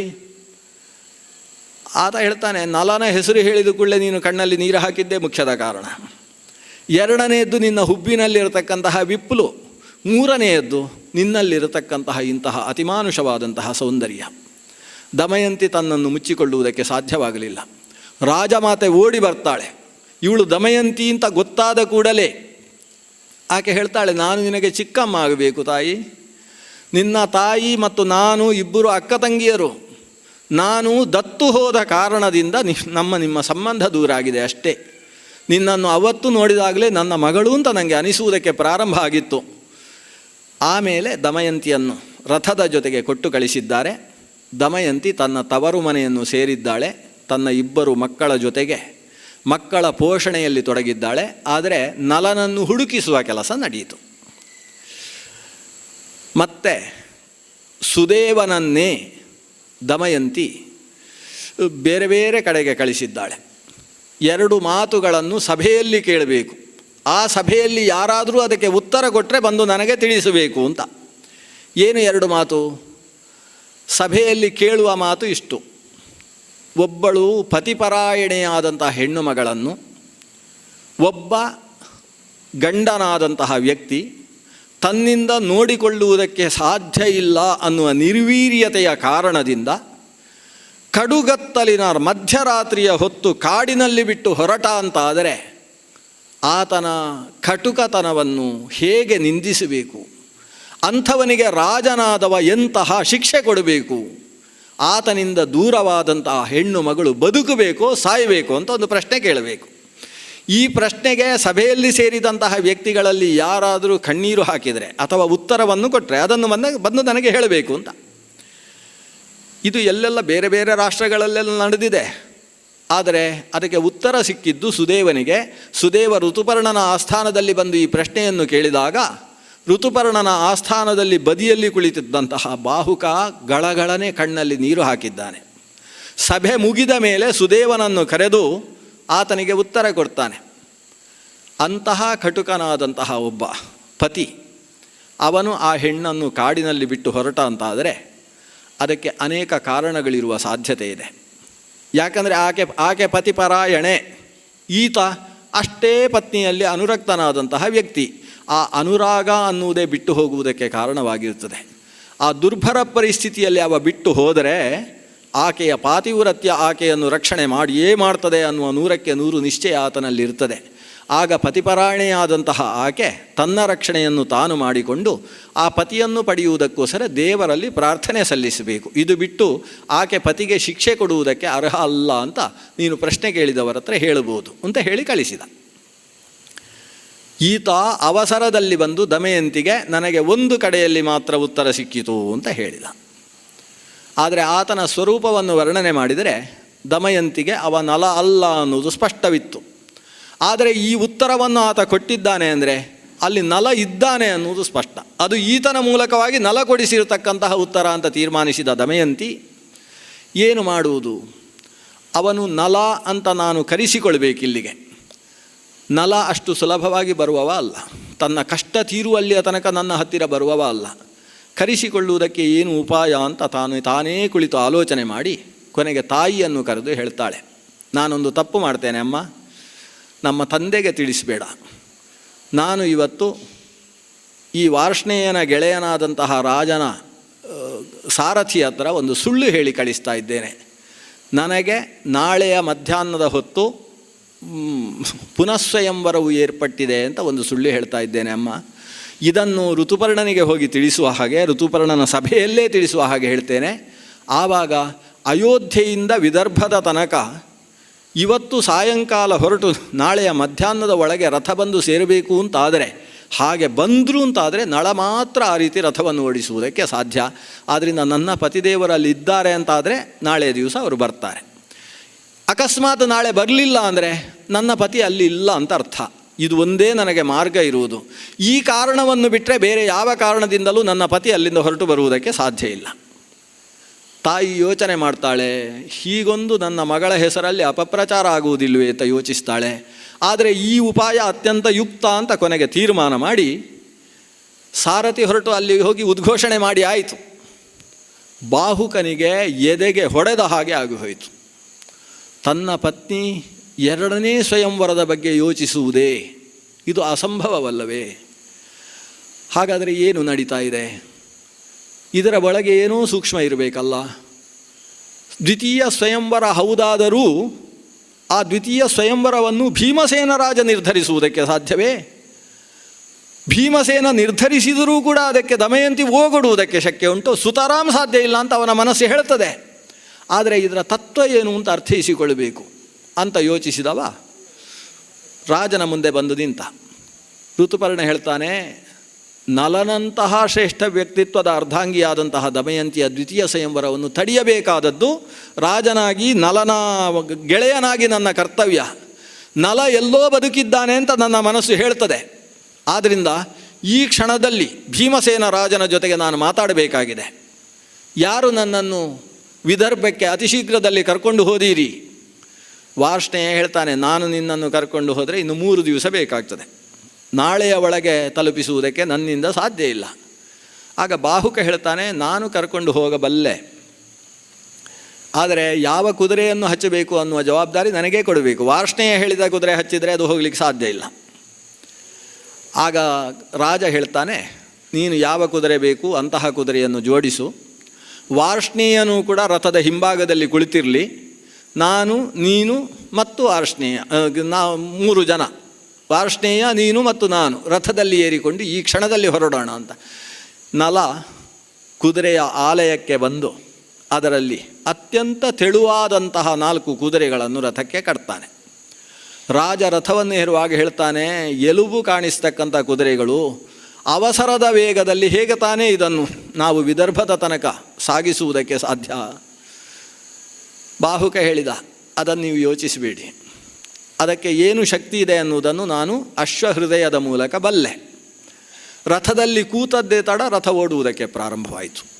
ಅದೆಷ್ಟು ವೇಗ ಅಂದರೆ ಸಾಯಂಕಾಲದ ಹೊತ್ತು, ಸುಮಾರು 4 ಗಂಟೆಯ ಹೊತ್ತು. ರಥದ ವೇಗದ ಕಾರಣದಿಂದ ರಥ ಹಾರಿ ಮುಂದಕ್ಕೆ ಸಾಗಿದಾಗ ಈತನ ಮೈಮೇಲೆ ಇದ್ದಂತಹ ಒಂದು ಉತ್ತರೀಯ, ಋತುಪರ್ಣನ ಉತ್ತರೀಯ ಗಾಳಿಯಲ್ಲಿ ಹಾರಿತು. ಹಾರಿದ ಉತ್ತರೀಯದ ಬಗ್ಗೆ, ಉತ್ತರೀಯ ಹಾರಿದೆ ರಥ ನಿಲ್ಲಿಸು ಅಂತ ಹೇಳಿದ. ಆವಾಗ ಬಾಹುಕ ಹೇಳಿದ, ಸ್ವಾಮಿ, ತಾವು ಆ ಉತ್ತರೀಯದ ಆಲೋಚನೆ ಬಿಡುವುದು ಒಳ್ಳೆಯದು. ಯಾಕಂದರೆ ಅದು 9 ಯೋಜನದಷ್ಟು ಹಿಂದೆ ಹೋಗಿ ಆಗಿದೆ. ನಾವು ಉತ್ತರೀಯಕ್ಕೋಸ್ಕರ ರಥವನ್ನು ನಿಲ್ಲಿಸಿದರೆ ನೀವು ಹೇಳಿದ ವೇಗದಲ್ಲಿ ಕಾಲದಲ್ಲಿ ಇವತ್ತು ರಾತ್ರಿ ಒಳಗೆ ಮುಟ್ಟಬೇಕು. ನಾವು ಅಲ್ಲಿಗೆ ನಾಳೆಯ ಸ್ವಯಂವರವನ್ನು ನಿಲ್ಲಿಸಬೇಕು ಅಂದರೆ ಇವತ್ತು ಮುಟ್ಟಬೇಕು. ಆದ್ದರಿಂದ ಅದು ನಾವು ಹಿಂದಕ್ಕೆ ಹೋಗಿ ಅದನ್ನು ಹಾಕಿಕೊಂಡು ಮತ್ತೆ ಬರುವಲ್ಲಿ ವಿಳಂಬ ಆಗ್ತದೆ. ರಾಜನಿಗೆ ಒಬ್ಬ ಸಾರಥಿ ಹೀಗೆ ಹೇಳಿದ್ದನ್ನು ನೋಡಿ ಅವನ ಅಭಿಮಾನಕ್ಕೆ ಧಕ್ಕೆಯಾಯಿತು.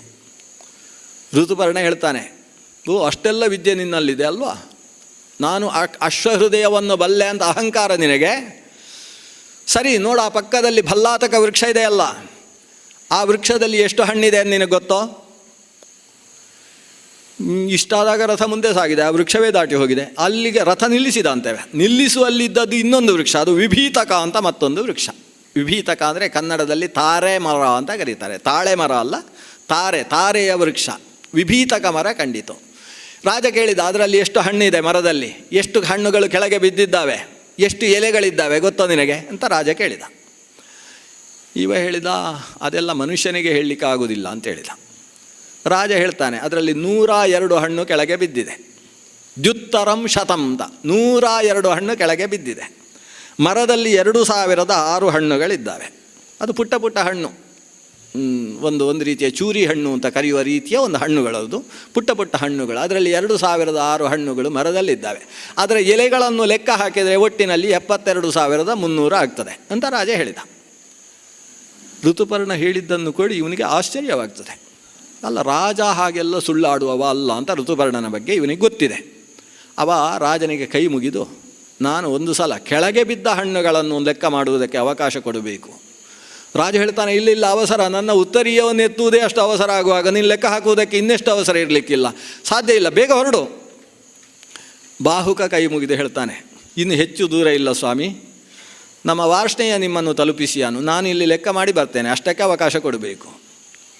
ರಾಜ ನಕ್ಕ, ಸರಿ ಲೆಕ್ಕ ಮಾಡು. ಈತ ಹೇಳಿದಷ್ಟೇ ಸಂಖ್ಯೆಯ ಹಣ್ಣು ಕೆಳಗೆ ಬಿದ್ದಿತ್ತು. ಇನ್ನು ಮರದಲ್ಲಿದ್ದ ಹಣ್ಣುಗಳನ್ನು ಲೆಕ್ಕ ಮಾಡುವ ಅವಶ್ಯಕತೆ ಇಲ್ಲ ಅಂತ ಅನಿಸಿತು. ಆತ ಮರದಲ್ಲಿದ್ದ ಒಂದು ಟೊಂಗೆಯನ್ನು ಕಿತ್ತು, ಇದರಲ್ಲಿ ಎಷ್ಟು ಹಣ್ಣಿದೆ ಮಹಾರಾಜ ಅಂತ ಕೇಳಿದ. ಇವ ಒಂದು ಲೆಕ್ಕಾಚಾರ ಹೇಳಿದ, ಲೆಕ್ಕ ಮಾಡಿ ನೋಡ್ತಾನೆ, ಅಷ್ಟೇ ಇದೆ. ಆಶ್ಚರ್ಯಚಕಿತನಾಗುವ ಪರಿಸ್ಥಿತಿ ಬಾಹುಕನ ಕಡೆಗೆ ಬಂತು. ಅವನು ರಾಜನ ಹತ್ರ ಕೇಳ್ತಾನೆ, ಇದೇನು ಸೂಕ್ಷ್ಮ? ರಾಜ ಋತುಪರ್ಣ ಹೇಳಿದ, ಒಬ್ಬೊಬ್ಬರಲ್ಲಿ ಒಂದೊಂದು ವಿದ್ಯೆ ಇರ್ತದೆ, ಅದಕ್ಕೆ ನಾವು ಇನ್ನೊಬ್ಬರನ್ನು ಧಿಕ್ಕರಿಸಬಾರ್ದಪ್ಪ. ನನ್ನಲ್ಲಿ 2 ವಿದ್ಯೆಗಳಿದ್ದಾವೆ, ಒಂದು ಅಕ್ಷಹೃದಯ, ಮತ್ತೊಂದು ಸಂಖ್ಯಾನ ಅನ್ನುವ ವಿದ್ಯೆ. ಈ ಸಂಖ್ಯಾನ ವಿದ್ಯೆಯಿಂದ ನಾನು ಯಾರ ತಲೆಯಲ್ಲಿ ಎಷ್ಟು ಕೂದಲಿದೆ ಅಂತ ಲೆಕ್ಕ ಹಾಕಿ ಹೇಳಬಲ್ಲೆ, ಯಾರ ಶರೀರದಲ್ಲಿ ಎಷ್ಟು ರೋಮ ಇದೆ ಅಂತ ಲೆಕ್ಕ ಮಾಡಿ ಹೇಳಬಲ್ಲೆ. ಅದು ನನ್ನಲ್ಲಿರುವ ಒಂದು ವಿಶೇಷವಾದ ವಿದ್ಯೆ. ಇನ್ನೊಂದು ಅಕ್ಷಹೃದಯ, ದಾಳ ಹಾಕುವಾಗ ಏನು ಬೀಳಬೇಕೋ ಅದು ಬೀಳುವ ಹಾಗೆ ತಿಳಿದಿರತಕ್ಕಂಥ ಒಂದು ವಿಶಿಷ್ಟವಾದ ವಿದ್ಯೆ. ನಲ ಅರ್ಥಾತ್ ಬಾಹುಕ ಅವನ ಮುಂದೆ ಕೈ ಮುಗಿದು, ನಾನು ಅಶ್ವಹೃದಯವನ್ನು ಬಲ್ಲೆ, ತಾವು ಅಕ್ಷಹೃದಯವನ್ನು ಬಲ್ಲಿರಿ. ನನಗೆ ಅಕ್ಷಹೃದಯವನ್ನು ತಾವು ಉಪದೇಶ ಮಾಡಿ, ನಾನು ಅಶ್ವಹೃದಯವನ್ನು ನಿಮಗೆ ಕೊಡ್ತೇನೆ. ತಮ್ಮಿಂದ ವಿದ್ಯೆಯನ್ನು ಪಡೆಯುವಂತಹ ಅರ್ಹತೆ ನನ್ನಲ್ಲಿದೆ ಅಂತ ಭಾವಿಸಿದ್ದೇನೆ. ಋತುಪರ್ಣನಿಗೆ ಆನಂದವಾಗ್ತದೆ. ಇವನಲ್ಲಿದ್ದ ಅಶ್ವಹೃದಯವನ್ನು ಪಡಿಬೇಕು ಅನ್ನುವ ತುಡಿತ ಆತನಲ್ಲಿ ಮೂಗಿನ ಮಟ್ಟದಲ್ಲಿತ್ತು. ಅದಕ್ಕೆ ಆನುಕೂಲ್ಯ ಸಿಕ್ಕಿತಲ್ಲ. ವಿದ್ಯೆಯನ್ನು ಪಡೆಯುವುದಕ್ಕೆ 4 ದಾರಿ ಅಂತ ಶಾಸ್ತ್ರ ಹೇಳ್ತದೆ. ಒಂದು, ಗುರು ಶುಶ್ರೂಷಯ ವಿದ್ಯಾ, ಪುಷ್ಕಲೇನ ಧನೇನವ, ಅಥವಾ ವಿದ್ಯೆಯ ವಿದ್ಯಾ, ಚತುರ್ಥಿ ನೋಪಪದ್ಯತೆ. ವಸ್ತುತಃ 4ನೇ ಮಾರ್ಗ ಇಲ್ಲ ಅಂತ, ಇರುವುದೇ 3. ಒಂದು, ಗುರು ಶುಶ್ರೂಷೆಯಿಂದ ವಿದ್ಯೆಯನ್ನು ಪಡಿಬೇಕು, ಅಥವಾ ಪುಷ್ಕಲ ಧನದಿಂದ ಸರ್ಟಿಫಿಕೇಟ್ಗಳನ್ನು ಪಡ್ಕೊಳ್ಬೋದು. ಹಿಂದಿನ ಕಾಲದಲ್ಲಿ ಅದಕ್ಕೂ ಅವಕಾಶ ಇತ್ತು. ಭಾರೀ ಸಂಪತ್ತುಳ್ಳಂತಹ ಚಕ್ರವರ್ತಿ ತನ್ನ ಗುರುಗಳನ್ನೇ ವಿಕ್ರಯ ಮಾಡಿಕೊಂಡು ಪಾಠ ಹೇಳಿಸಿಕೊಳ್ಳುವಂತಹ ಕ್ರಮ ಇತ್ತು. 3ನೇದ್ದು, ತನ್ನ ವಿದ್ಯೆಯನ್ನು ಅವರಿಗೆ ಕೊಟ್ಟು ಅವರ ವಿದ್ಯೆಯನ್ನು ತಾನು ಪಡೆಯುವುದು. ವಿದ್ಯೆಯ ವಿದ್ಯಾ ಅನ್ನುವುದು 3ನೆಯ ಕ್ರಮ. ಆ ಕ್ರಮವನ್ನು ಅನುಸರಿಸಿ ಕೈಕಾಲು ಮುಖ ತೊಳೆದಂತಹ ಬಾಹುಕನಿಗೆ ಋತುಪರ್ಣ ತಾನು ಅಕ್ಷಹೃದಯದ ಉಪದೇಶವನ್ನು ಮಾಡಿದ. ಆ ಮರದ ಅಡಿಯಲ್ಲೇ, ಯಾವ ಮರದ, ವಿಭೀತಕ ಅಂತಕ್ಕಂತಹ ವೃಕ್ಷ ತಾರೆ ಮರದ ಅಡಿಯಲ್ಲಿ ಅಕ್ಷಹೃದಯದ ಉಪದೇಶ ನಡೆಯಿತು. ಯಾವಾಗ ನಲ ಅಕ್ಷಹೃದಯವನ್ನು ಸ್ವೀಕರಿಸಿದ, ಈಗ ಅಶ್ವಹೃದಯವನ್ನು ಕೊಡಬೇಕು. ಆದರೆ ಋತುಪರ್ಣ ಹೇಳ್ತಾನೆ, ನಾಳೆಯ ಪ್ರಾತಃ ಕಾಲದಲ್ಲಿ ನಾನು ನಿನ್ನ ಅಶ್ವಹೃದಯವನ್ನು ಸ್ವೀಕರಿಸ್ತೇನೆ, ಇವತ್ತು ಅಶ್ವಹೃದಯ ನಿನ್ನಲ್ಲಿ ನನ್ನ ನ್ಯಾಸವಾಗಿ ಇರಲಿ ಅಂತ ಋತುಪರ್ಣ ಹೇಳಿದ. ಋತುಪರ್ಣ ರಥದಲ್ಲಿ ಬಂದು ಕೂತ. ಆತ ಉಪದೇಶಿಸಿದ ಅಕ್ಷಹೃದಯ ಮಂತ್ರವನ್ನು ಮತ್ತೆ 4 ಬಾರಿ ಅನುಸಂಧಾನ ಮಾಡ್ತಾನೆ ವೃಕ್ಷದ ಅಡಿಯಲ್ಲಿ ಕುಳಿತು. ಅಷ್ಟರಲ್ಲಿ ಆತನ ವಾಂತಿ ಬರುವ ಹಾಗೆ ಆಗ್ತದೆ. ಹೊಟ್ಟೆಯಲ್ಲಿದ್ದಂತಹ ಆಹಾರ ತಳಮಳಿಸಿದ ಹಾಗೆ ಆಗಿ ಇದ್ದಕ್ಕಿದ್ದ ಹಾಗೆ ಹೊರಗಿನಿಂದ ವಾಂತಿ ಮಾಡ್ತಾನೆ. ಒಳಗಿಂದ ಕಪ್ಪು ಕಪ್ಪಾದಂತಹ ಕರ್ಕೋಟಕನ ವಿಷ ಹೊರಗೆ ಬಂತು. ವಿಷ ಹೊರಗೆ ಬರುವಾಗ ಅದರಲ್ಲಿ ಒಬ್ಬ ವ್ಯಕ್ತಿಯೂ ಹೊರಗೆ ಬಂದು ಒಂದು ರೂಪವೆತ್ತು ಎದುರುಗಡೆ ನಿಂತ. ವಾಂತಿ ಆತನೂ ರಕ್ತ ಕಾರ್ತಾ ಇದ್ದಾನೆ. ಅವ ಎದ್ದು ನಿಂತು ಕೈ ಮುಗಿದುಕೊಂಡು ನಲನಿಗೆ ಹೇಳ್ತಾನೆ, ನೀನು ನಿನ್ನ ಕಣ್ಣಿನಿಂದ ಪ್ರೀತಿಯಿಂದ ನೋಡು, ಸಿಟ್ಟಿನಿಂದ ನೋಡಬೇಡ. ಸಿಟ್ಟಿನಿಂದ ನೋಡಿದೆ ಅಂತಾದರೆ ನಿನ್ನ ಮುಂದೆಯೇ ನಾನು ಭಸ್ಮವಾಗಿ ಬಿಡ್ತೇನೆ. ನಾನು ಭಗವಂತನಿಂದ ನಿರ್ದಿಷ್ಟನಾದಂತಹ ಒಬ್ಬ ಯುಗ ಪುರುಷ, ನನ್ನನ್ನು ಕಲಿ ಅಂತ ಕರೀತಾರೆ, ನಾಶ ಮಾಡಬೇಡ, ನನ್ನನ್ನು ಕ್ಷಮಿಸಿದ್ದೇನೆ ಅಂತ ಹೇಳು ಅಂತ ಅಂಗಲಾಚುತ್ತಾ ಇದ್ದಾನೆ. ನಲ ಹೇಳ್ತಾನೆ, ಯಾಕೆ ಹೀಗೆ ಮಾಡಿದ್ದಿ ಕಲಿ? ಅವ ಹೇಳ್ತಾನೆ, ನಾನು ದೇವೇಂದ್ರಾದಿಗಳ ಮುಂದೆ ಒಂದು ಪ್ರತಿಜ್ಞೆ ಮಾಡಿದ್ದೆ, ಆದರೆ ನನ್ನಿಂದ ಈಡೇರಿಸುವುದಕ್ಕೆ ಆಗುವುದಿಲ್ಲ ನಲ. ನೀನು ಪುಣ್ಯ ಶ್ಲೋಕ ಅನ್ನುವುದನ್ನು ಸಾಧಿಸಿಬಿಟ್ಟು ಕರ್ಕೋಟಕನ ವಿಷದಿಂದ ಒದ್ದಾಡ್ತಾ ಒಳಗೆ ಕೂತಿದ್ದೆ. ಕಾಡಿನಲ್ಲಿ ಸಂಚರಿಸ್ತಾ ಇದ್ದಂತಹ ದಮಯಂತಿ ಯಾರಿಂದ ಇಂತಹ ಅನರ್ಥ ಆಯಿತೋ ಅವನು ಅನಿಷ್ಟವನ್ನು ಹೊಂದಲಿ ಅಂತ ಶಾಪ ಕೊಟ್ಟಿದ್ದಾಳೆ. ಅವಳ ಶಾಪದಿಂದ ಒದ್ದಾಡ್ತಾ ಇದ್ದೆ ನಿನ್ನ ಶರೀರದಲ್ಲಿ. ಇವತ್ತು ಅಕ್ಷಹೃದಯ ಮಂತ್ರ ನಿನ್ನ ಒಳಗೆ ಬಂದ ಮೇಲೆ ನನಗೆ ನಿಲ್ಲುವುದಕ್ಕೆ ಸಾಧ್ಯವಾಗಲಿಲ್ಲ, ಹೊರಗೆ ಬಂದಿದ್ದೇನೆ, ಕ್ಷಮಿಸು. ನಾನು ನಿನಗೆ ವರ ಕೊಡ್ತೇನೆ. ದೈತ್ಯ ಸ್ವರೂಪದ ಕಲಿ ಹೇಳ್ತಾನೆ, ನಾನು ವರ ಕೊಡ್ತೇನೆ. ಏನು ವರ? ಯಾರು ನನ್ನನ್ನು ನಿನ್ನಿಂದ ಹೊರಗೆ ಬರುವುದಕ್ಕೆ ಕಾರಣವಾದಂತಹ ಕರ್ಕೋಟಕನಿದ್ದಾನೆ, ಜೊತೆಗೆ ಪರಮ ಪರಾಯಣೆಯಾದಂತಹ ದಮಯಂತಿಯಂತಹ ಹೆಣ್ಣನ್ನು ಅಂತಹ ಸತ್ವಯುತವಾಗಿ ಜೊತೆಗಿಟ್ಟುಕೊಂಡಿರತಕ್ಕಂತಹ ಆತನ ಪತಿಯಾದಂತಹ ನೀನು ನಲ, ಇಷ್ಟನ್ನು ಕೂಡ ಜೊತೆಗೆ ಸ್ಮರಿಸಿದ್ರು ಅಂತಾದರೆ ನಾನು ಅವರ ಮನೆಯಿಂದಲೇ ಹೊರಗೆ ಹೋಗ್ತೇನೆ. ನಾನು ಅವರ ಶರೀರಕ್ಕಂತೂ ಸುತರಾಂ ಪ್ರವೇಶವೇ ಮಾಡುವುದಿಲ್ಲ. ನಿಮ್ಮ ಸ್ಮರಣೆಯಿಂದ ಮುಂದಿನ ಸಮಗ್ರ ಯುಗಗಳಲ್ಲಿ ಈ ಕಲಿಯನ್ನು ದೂರೀಕರಿಸುವುದಕ್ಕೆ ಸಾಧ್ಯ ಅನ್ನುವ ವರ ಕೊಡ್ತಾ ಇದ್ದೇನೆ ಮಹಾಶಯ, ನನ್ನನ್ನು ಸುಡಬೇಡ. ಈ ಶ್ಲೋಕ ಈ ಹೊತ್ತಿಗೆ ಬರುತ್ತೆ ಈ ಮಹಾಭಾರತದಲ್ಲಿ. ಕರ್ಕೋಟಕಸ್ಯ ನಾಗಸ್ಯ ದಮಯಂತ್ಯಾಹ ನಲಸ್ಯ ಚ ಋತುಪರ್ಣಸ್ಯ ರಾಜರ್ಷೇಹೇ ಕೀರ್ತನಂ ಕಲಿನಾಶನಂ. ನಿನಗೆ ಅಕ್ಷಹೃದಯ ಕೊಟ್ಟವ ಋತುಪರ್ಣ, ರಾಜರ್ಷಿ, ನಲ, ದಮಯಂತಿ, ಕರ್ಕೋಟಕ, ನಾಗ. ಈ 4ರನ್ನು ಯಾರು ಸ್ಮರಿಸ್ತಾರೆ ಅವರ ಮನೆಯಲ್ಲಿ ಕಲಿಯಿಂದ ಉಂಟಾಗುವ ಯಾವುದೇ ಕೆಸರು, ಯಾವುದೇ ಕೆಟ್ಟದು ಅದು ನಡೆಯುವುದಿಲ್ಲ. ಕಲಿ ಅವರಿಗೆ ಪ್ರವೇಶಿಸುವುದಿಲ್ಲ. ಕಲಿ ಇಷ್ಟು ವರ ಕೊಟ್ಟು ಅಂತರ್ಧಾನನಾದ. ಶರೀರದಿಂದ ಕಲಿ ಹೋದ ಕೂಡಲೇ ಈ ಬಾಹುಕನಿಗೆ ನಿರಾಳತೆ ಅನ್ನುವುದು ಬಂತು. ಶರೀರದ ವಿಷವೂ ಕೂಡ ಹೊರಗೆ ಹೋಗಿದೆ. ಆದರೆ ತನ್ನ ಶರೀರವನ್ನು ಮತ್ತೆ ಪಡೆಯಬೇಕಾದ ಅವಶ್ಯಕತೆ ಆತನಿಗೆ ಅನಿಸಲಿಲ್ಲ. ಯಾಕಂದರೆ ದಮಯಂತಿ ಮತ್ತೊಂದು ಮದುವೆಯ ಯೋಚನೆ ಮಾಡಿದ್ದಾಳೆ ಅಂತಾದರೆ, ಅದರಿಂದ ಆಕೆ ಆನಂದವಾಗಿರ್ತಾಳೆ ಅಂತಾದರೆ ಅದಕ್ಕೆ ಅವಕಾಶ ಕೊಡಬೇಕು. ಆದ್ದರಿಂದ ನಾನು ನಲನಾಗಿ ಅಲ್ಲಿ ಹೋಗುವುದು ಸರಿಯಿಲ್ಲ ಅಂತ ಯೋಚಿಸ್ತಾನೆ. ರಥವನ್ನು ವೇಗವಾಗಿ ಸಾಗಿಸಿದ. ರಥದ ಶಬ್ದ ಯಾವಾಗ ಭೀಷ್ಮಕನ ಅರಮನೆಯ ಅಂಗಳದಲ್ಲಿ ಕೇಳಿಸಿತು, ಆವಾಗ ಹಿಂದಕ್ಕೆ ಇಂದ್ರಸೇನ ಮತ್ತು ಇಂದ್ರಸೇನೆಯನ್ನು ರಥದಲ್ಲಿ ವಾರ್ಷ್ಣೇಯ ಕರೆದು ತಂದು ಬಿಟ್ಟಿದ್ದಾನಲ್ವ ನಳನ ರಥ ಮತ್ತು ಕುದುರೆಗಳು. ನಳನ ಕುದುರೆಗಳು ಇದ್ದಕ್ಕಿದ್ದ ಹಾಗೆ ಕುಣಿಯುವುದಕ್ಕೆ ಪ್ರಾರಂಭಿಸುವಂತೆ. ನಮ್ಮ ಒಡೆಯ ಬಂದ ಅಂತ ಆ ರಥದ ಶಬ್ದ ಕೇಳಿದ ಕೂಡಲೇ ಅದಕ್ಕೆ ನಮ್ಮ ಒಡೆಯನ ರಥದ ಓಡಿದ ಧ್ವನಿ ಕೇಳಿಸಿತು. ಒಳಗೆ ಅಂತಃಪುರದಲ್ಲಿದ್ದಂತಹ ದಮಯಂತಿಗೆ ನನ್ನ ಪತಿಯ ರಥ ಬಂತು ಅಂತ ಅನಿಸಿತು. ಈಗಲೂ ಕೆಲವು ಒಳಗಿದ್ದಂಥ ಹೆಂಗಸರಿಗೆ ಹೊರಗೆ ಸ್ಕೂಟ್ರು ನಿಂತುಕೊಳ್ಳೆ ನಮ್ಮ ಗಂಡಂದೇ ಅಂತ ಗೊತ್ತಾಗೋದಿಲ್ವ? ಹಾಗೆ ದಮಯಂತಿಗೆ ಒಳಗಿನಿಂದ ಗೊತ್ತಾಯಿತು, ಇದು ನಳನೇ ಓಡಿಸಿಕೊಂಡು ಬಂದಂತಹ ರಥ. ಆ ಶಬ್ದದಿಂದ ಅರ್ಥವಾಯಿತು. ಹಾಗೆ ಅಂತೇಳಿ ನಳನನ್ನು ನೋಡಿದರೆ ನಳ ಕಾಣಿಸುವುದಿಲ್ಲ, ಕಿಟಕಿಯಿಂದ ಇಣುಕಿದರೂ ನಳ ಕಾಣಿಸುವುದಿಲ್ಲ. ಋತುಪರ್ಣನಿಗಂತೂ ಆಶ್ಚರ್ಯವೋ ಆಶ್ಚರ್ಯ. ಒಂದು ಸ್ವಯಂವರದ ಮನೆ ಹೇಗಿರಬೇಕು ಹಾಗಿಲ್ಲ ಇಲ್ಲಿ. ಆತ ನಾನು ಸ್ವಯಂವರಕ್ಕೆ ಬಂದಿದ್ದೇನೆ ಅಂತ ಹೇಳುವುದಕ್ಕೆ ನಾಚಿದ. ಭೀಷ್ಮಕನೇ ಬಂದು ಆತನನ್ನು ಎದುರುಗೊಂಡ. ಏನು ವಿಶೇಷ, ಯಾಕೆ ಬಂದ್ರಿ ಅಂತ ಪ್ರಶ್ನಿಸಿದ ಭೀಮಸೇನ, ರಾಜನಾದಂತಹ ಭೀಮಸೇನನ ಮುಂದೆ ಋತುಪರ್ಣ ಹೇಳಿದ, ನನಗೆ ನೀವು ಹಿರಿಯರು, ನನಗಿಂತ ವಯಸ್ಸಿನಲ್ಲಿ 700 ವರ್ಷ ದೊಡ್ಡವರು, ನಿಮ್ಮನ್ನೊಂದು ಆಶೀರ್ವಾದ ಪಡ್ಕೊಂಡು ಹೋಗಬೇಕು ಅಂತ ಬಂದಿದ್ದೇನೆ ಅಂತ. ಈ ರಾಜರಿಗೆ ಎಲ್ಲಿ ಹೇಗೆ ಮಾತಾಡಬೇಕು ಅಂತ ಸ್ಪಷ್ಟ ಗೊತ್ತಿರ್ತದೆ. ಆಶೀರ್ವಾದವನ್ನು ಪಡಿಬೇಕು, ಈ ಕಡೆ ಎಲ್ಲೋ ಹೋಗುವವ ನಿಮ್ಮ ದರ್ಶನಕ್ಕೆ ಬಂದೆ ಅಷ್ಟೇ. ಅಂತೂ ಋತುಪರ್ಣನಿಗೆ ಉಳಿದುಕೊಳ್ಳುವುದಕ್ಕೆ ವ್ಯವಸ್ಥೆಯಾಗಿದೆ. ಬಾಹುಕ ರಥವನ್ನು ಬದಿಯಲ್ಲಿ ನಿಲ್ಲಿಸಿ ತನ್ನನ್ನು ನೋಡಿ ಕುಣಿದು ಕುಪ್ಪಳಿಸತಕ್ಕಂತಹ ಕುದುರೆಗಳ ಹತ್ತಿರ ಬಂದು ಕುದುರೆಯನ್ನು ಹಾಗೆಯೇ ತನ್ನ ಶರೀರಕ್ಕೆ ಒತ್ತಿಕೊಂಡು ಅದರ ಕಣ್ಣೀರು ಒರೆಸ್ತಾನೆ. ಇವನು ಯಾವ ಶರೀರದಲ್ಲಿದ್ದರೂ ಕುದುರೆಗಳು ಈತನನ್ನು ಗುರುತಿಸಿದ್ದಾವೆ. ದಮಯಂತಿಗೆ ಗುರುತಾಗುವುದಿಲ್ಲ. ಇದು ತನ್ನ ಪತಿಯಲ್ಲದೆ ಹೋದರೆ ಹೇಗೆ ಆತನನ್ನು ಸ್ವೀಕರಿಸುವುದು? ಅದಕ್ಕೋಸ್ಕರ ತನ್ನ ಮಕ್ಕಳನ್ನು ಕಳಿಸ್ತಾಳೆ. ಇಂದ್ರಸೇನ ಮತ್ತು ಇಂದ್ರಸೇನೆ ಬಂದ ಕೂಡಲೇ ಈತ ಅವರನ್ನು ಅಪ್ಪಿಕೊಂಡು ಅಳುವುದಕ್ಕೆ ಪ್ರಾರಂಭಿಸ್ತಾನೆ. ಆತನನ್ನು ಅಡಿಗೆ ಮಾಡಿಸುವುದಕ್ಕೋಸ್ಕರ ನೀರು ಬೆಂಕಿ ಕೊಡದೆ ಪರೀಕ್ಷೆ ಮಾಡಿದ್ದಾಳೆ. ಅಡಿಗೆ ಆದ ಕೂಡಲೇ ಅಲ್ಲಿಂದ ತನ್ನ ಕೇಶಿನಿ ಅನ್ನುವ ದಾಸಿಯ ಮೂಲಕ ಒಂದು ಸ್ವಲ್ಪ ಬಿಸಿ ಬಿಸಿ ಅನ್ನವನ್ನು ತರಿಸಿಕೊಂಡು ರುಚಿ ನೋಡಿದ್ದಾಳೆ.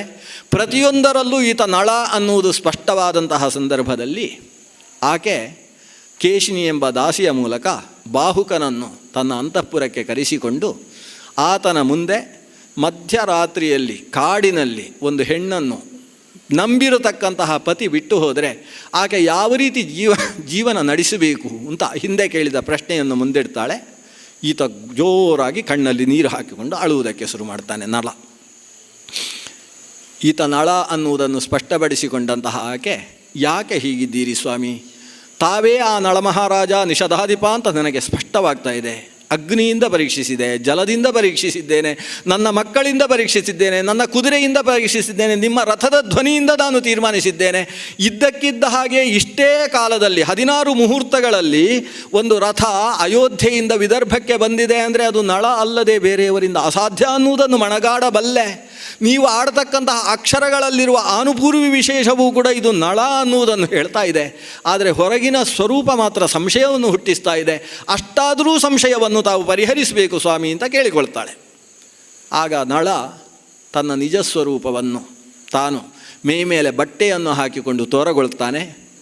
ಎರಡನೆಯ ಸ್ವಯಂವರವನ್ನು ಯಾಕಮ್ಮ ಯೋಚಿಸಿದೆ? ಈಕೆ ಹೇಳ್ತಾಳೆ, ಪಾದಕ್ಕೆ ಬಿದ್ದು ಆತನ ಶರೀರದ ಜೊತೆಗೆ ತಾನು ಸೇರಿಕೊಂಡು ನಾನು ಆ ರೀತಿ ಯೋಚಿಸುವವಳಲ್ಲ ಸ್ವಾಮಿ.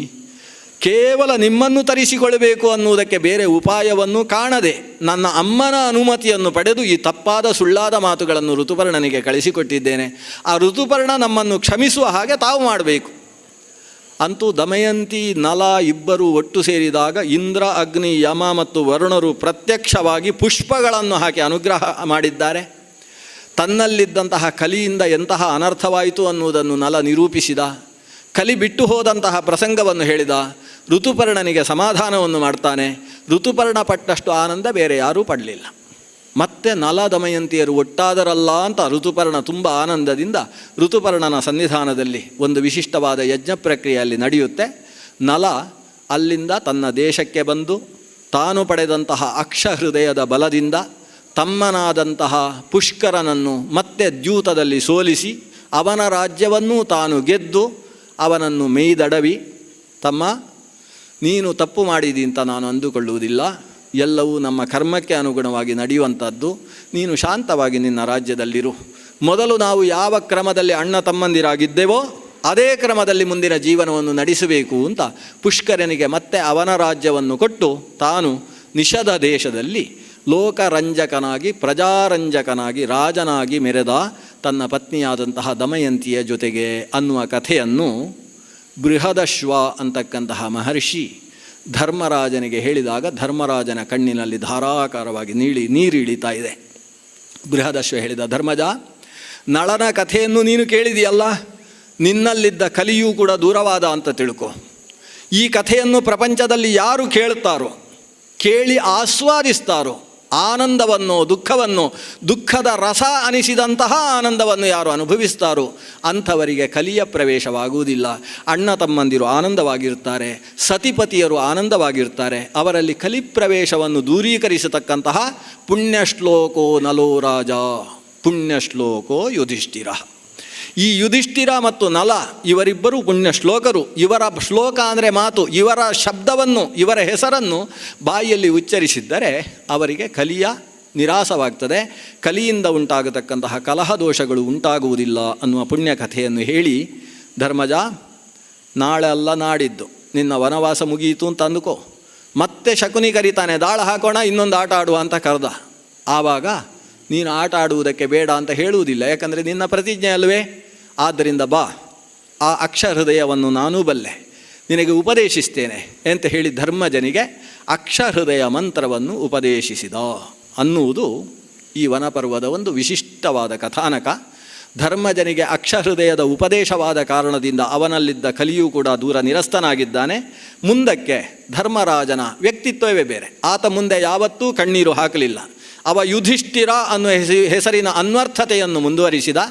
ಮುಂದಕ್ಕೆ ಧರ್ಮರಾಜ ತಾನು ತೀರ್ಥಯಾತ್ರೆಯನ್ನು ಕೈಗೊಂಡು ಅನೇಕ ಕಥಾನಕಗಳನ್ನು ಶ್ರವಣ ಮಾಡ್ತಾ ಮಾರ್ಕಂಡೇಯರ ಮೂಲಕವಾಗಿ ರಾಮಾಯಣವನ್ನೂ ಕೂಡ ಶ್ರವಣ ಮಾಡಿ ತಾನು ತನ್ನ ಜೊತೆಗಿದ್ದಂತಹ 3 ಜನ ತಮ್ಮಂದಿರು ಮತ್ತು ದ್ರೌಪದಿ ದೇವಿಯ ಜೊತೆಗೆ ತಾನು ಉತ್ತರ ಬದರಿಯ ತನಕ ಹೋಗಿ ಅಲ್ಲಿ ಇಂದ್ರಕೀಲಕದಿಂದ ದೇವಲೋಕದಿಂದ ಇಳಿದು ಬಂದಂತಹ ಅರ್ಜುನನಿಗೆ ಜೊತೆ ಸೇರಿಕೊಂಡು ವನವಾಸವನ್ನು ಪೂರ್ತಿಗೊಳಿಸಿ ವಿರಾಟ ನಗರದಲ್ಲಿ ಮಂಗಳ ಕಾರ್ಯಕ್ರಮವನ್ನು ಮುಗಿಸಿಕೊಂಡು ಮತ್ತೆ ಕುರುಕ್ಷೇತ್ರದ ಕಡೆಗೆ ಸಾಕ್ತಾರೆ ಅನ್ನುವ ಮುಂದಿನ ಕಥೆಗಳನ್ನು ಅಂದರೆ ನಲೋಪಾಖ್ಯಾನ ಪರ್ವ ಇಲ್ಲಿಗೆ ಮುಗಿಯಿತು.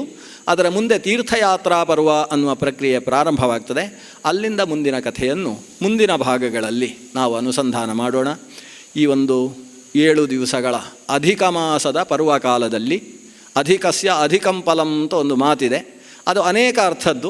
ಅಧಿಕ ಮಾಸದಲ್ಲಿ ಜ್ಞಾನಯಜ್ಞಗಳನ್ನು ಕೈಗೊಂಡು ಅದರಲ್ಲಿ ನಾವು ಅಧ್ವರ್ಯುಗಳಾಗಿ, ಅಧ್ವರ್ಯು ಅಂದರೆ ಹೇಳುವವ, ಇಲ್ಲ ಸಭ್ಯರಾಗಿ ಅಂದರೆ ಅದನ್ನು ಶ್ರದ್ಧೆಯಿಂದ ಶ್ರವಣ ಮಾಡತಕ್ಕಂಥವನಾದ ಪಕ್ಷದಲ್ಲಿ ಆತನಿಗೆ ಅದು ದಶಗುಣವಾದಂತಹ ಫಲವನ್ನು ಕೊಡ್ತದೆ ಅಂತ ಹೇಳಿದ್ದಾರೆ. ಅಂತಹ ಪರ್ವಕಾಲದಲ್ಲಿ ನಾವು ಮಹಾಭಾರತದಂತಹ ಪುಣ್ಯಕಥೆ, 100 ಗೋವುಗಳನ್ನು ಬಂಗಾರದಿಂದ ಅಲಂಕಾರ ಮಾಡಿ ದಾನ ಕೊಟ್ಟರೆ ಎಷ್ಟೋ ತುಲ್ಯಂ ಫಲಂ ಭವತಿ ತಸ್ಯ ಚ ತಸ್ಯ ಚೈವ ಅಂತ ಯಾರು ಭಾರತದ ಪುಣ್ಯಕಥೆಯನ್ನು ಶ್ರವಣ ಮಾಡ್ತಾನೋ ಅವನಿಗೂ 100 ಗೋವುಗಳನ್ನು ಏಕಕಾಲದಲ್ಲಿ ಶ್ರೇಷ್ಠರಿಗೆ ದಾನ ಕೊಟ್ಟರೆ ಎಷ್ಟೋ ಅಷ್ಟು ಇಬ್ಬರಿಗೂ ಫಲ ಸಮಾನ ಅಂತ ಹೇಳುವಷ್ಟು ವಿಶಿಷ್ಟವಾದ ವ್ಯಾಸರಚಿತವಾದ ಭಾರತದ ಕಥಾನಕವನ್ನು ನಾವು ಶ್ರವಣ ಮಾಡಿದ್ದೇವೆ. ಈ ಪುಣ್ಯಕಥೆಯನ್ನು ಏನು ಮಹಾಲಿಂಗೇಶ್ವರನ ಮಹಾಗಣಪತಿಯ ಈ ಶುಭ ಸನ್ನಿಧಾನದಲ್ಲಿ ನಮ್ಮ ಈಶ್ವರ ಭಟ್ಟರ ಸಮಗ್ರ ಕುಟುಂಬ ಬಹಳ ಪ್ರೀತಿಯಿಂದ ಆಯೋಜಿಸಿದೆ. ನನ್ನನ್ನು 7 ದಿವಸ ಅವರ ಅತಿಥಿ ಅಂತ ಭಾವಿಸದೆ ಮನೆಯ ಸದಸ್ಯ ಅನ್ನುವ ಭಾವದಿಂದ ನನ್ನ ಅಧ್ಯಾಪಕರಿಗೆ ಸ್ವಲ್ಪವೂ ವ್ಯತ್ಯಾಸವಾಗದೇ ಇರುವ ಹಾಗೆ ಒಂದು ಅನುಕೂಲವನ್ನು ಕಲ್ಪಿಸಿಕೊಟ್ಟು ಇಷ್ಟು ಕಿವಿಗಳಿಗೆ, ಇಲ್ಲಿ ಇದ್ದ ಕಿವಿಗಳಿಗೆ ಮಾತ್ರ ಅಲ್ಲ, ದೇಶಗಳಲ್ಲಿರುವ ಕಿವಿಗಳಿಗೂ ತಲುಪಿಸುವಂತಹ ದೂರ ಸಂಪರ್ಕ ಮಾಧ್ಯಮದ ವ್ಯವಸ್ಥೆಯನ್ನು ಕೂಡ ನಡೆಸಿದ್ದಾರೆ. ಎಲ್ಲರಿಗೂ ಭಗವಂತ ಸರ್ವ ರೀತಿಯ ಅನಿಷ್ಟ ನಿವೃತ್ತಿಯನ್ನು ಮಾಡಿ ಎಲ್ಲ ರೀತಿಯ ಶ್ರೇಯಸ್ಸನ್ನು ಕರುಣಿಸಲಿ, ಇತೋಪ್ಯತಿಶಯವಾದಂತಹ ಜ್ಞಾನವೃದ್ಧಿಯನ್ನು ಕರುಣಿಸಲಿ ಅಂತ ಭಗವಂತನಲ್ಲಿ ಪ್ರಾರ್ಥನೆ ಮಾಡ್ತಾ ಈ 4 ಮಾತುಗಳನ್ನು ಆಡುವ ಶಕ್ತಿಯನ್ನು ನನ್ನಲ್ಲಿ ತುಂಬಿಸಿರತಕ್ಕಂತಹ ನನ್ನ ಗುರುಗಳಾದ ಪರಮ ಪೂಜ್ಯ ಪೇಜಾವರ ಮಠಾಧೀಶರಾದ ವಿಶ್ವೇಶತೀರ್ಥ ಶ್ರೀಪಾದರನ್ನು ಇವತ್ತು ಕಣ್ಣಿಗೆ ಕಾಣದೇ ಇದ್ದ ಆ ಶಕ್ತಿಯನ್ನು ಭಕ್ತಿಯಿಂದ ಸ್ಮರಿಸ್ತಾ ಈ ಮಾತುಗಳ ಶಕ್ತಿಯನ್ನು ಅವರ ಅಂತರ್ಯಾಮಿಯಾದ ಮಧ್ವೇಶ ಗೋಪಾಲಕೃಷ್ಣ ಸ್ವಾಮಿಯಲ್ಲಿ ಸಮರ್ಪಣೆ ಮಾಡ್ತೇನೆ. ಶ್ರೀಕೃಷ್ಣಾರ್ಪಣಮಸ್ತು. ಸ್ವಸ್ತಿ ಪ್ರಜಾಭ್ಯ ಪರಿಪಾಲಯಂತಾಂ ನ್ಯಾಯೇನ ಮಾರ್ಗೇಣ ಮಹೀಷಾಃ. ಗೋಬ್ರಾಹ್ಮಣೇಭ್ಯ ಶುಭಮಸ್ತು ನಿತ್ಯಂ. ಲೋಕಾಃ ಸಮಸ್ತಾಃ ಸುಖಿನೋ ಭವಂತು. ಕೃಷ್ಣಾರ್ಪಣಮಸ್ತು.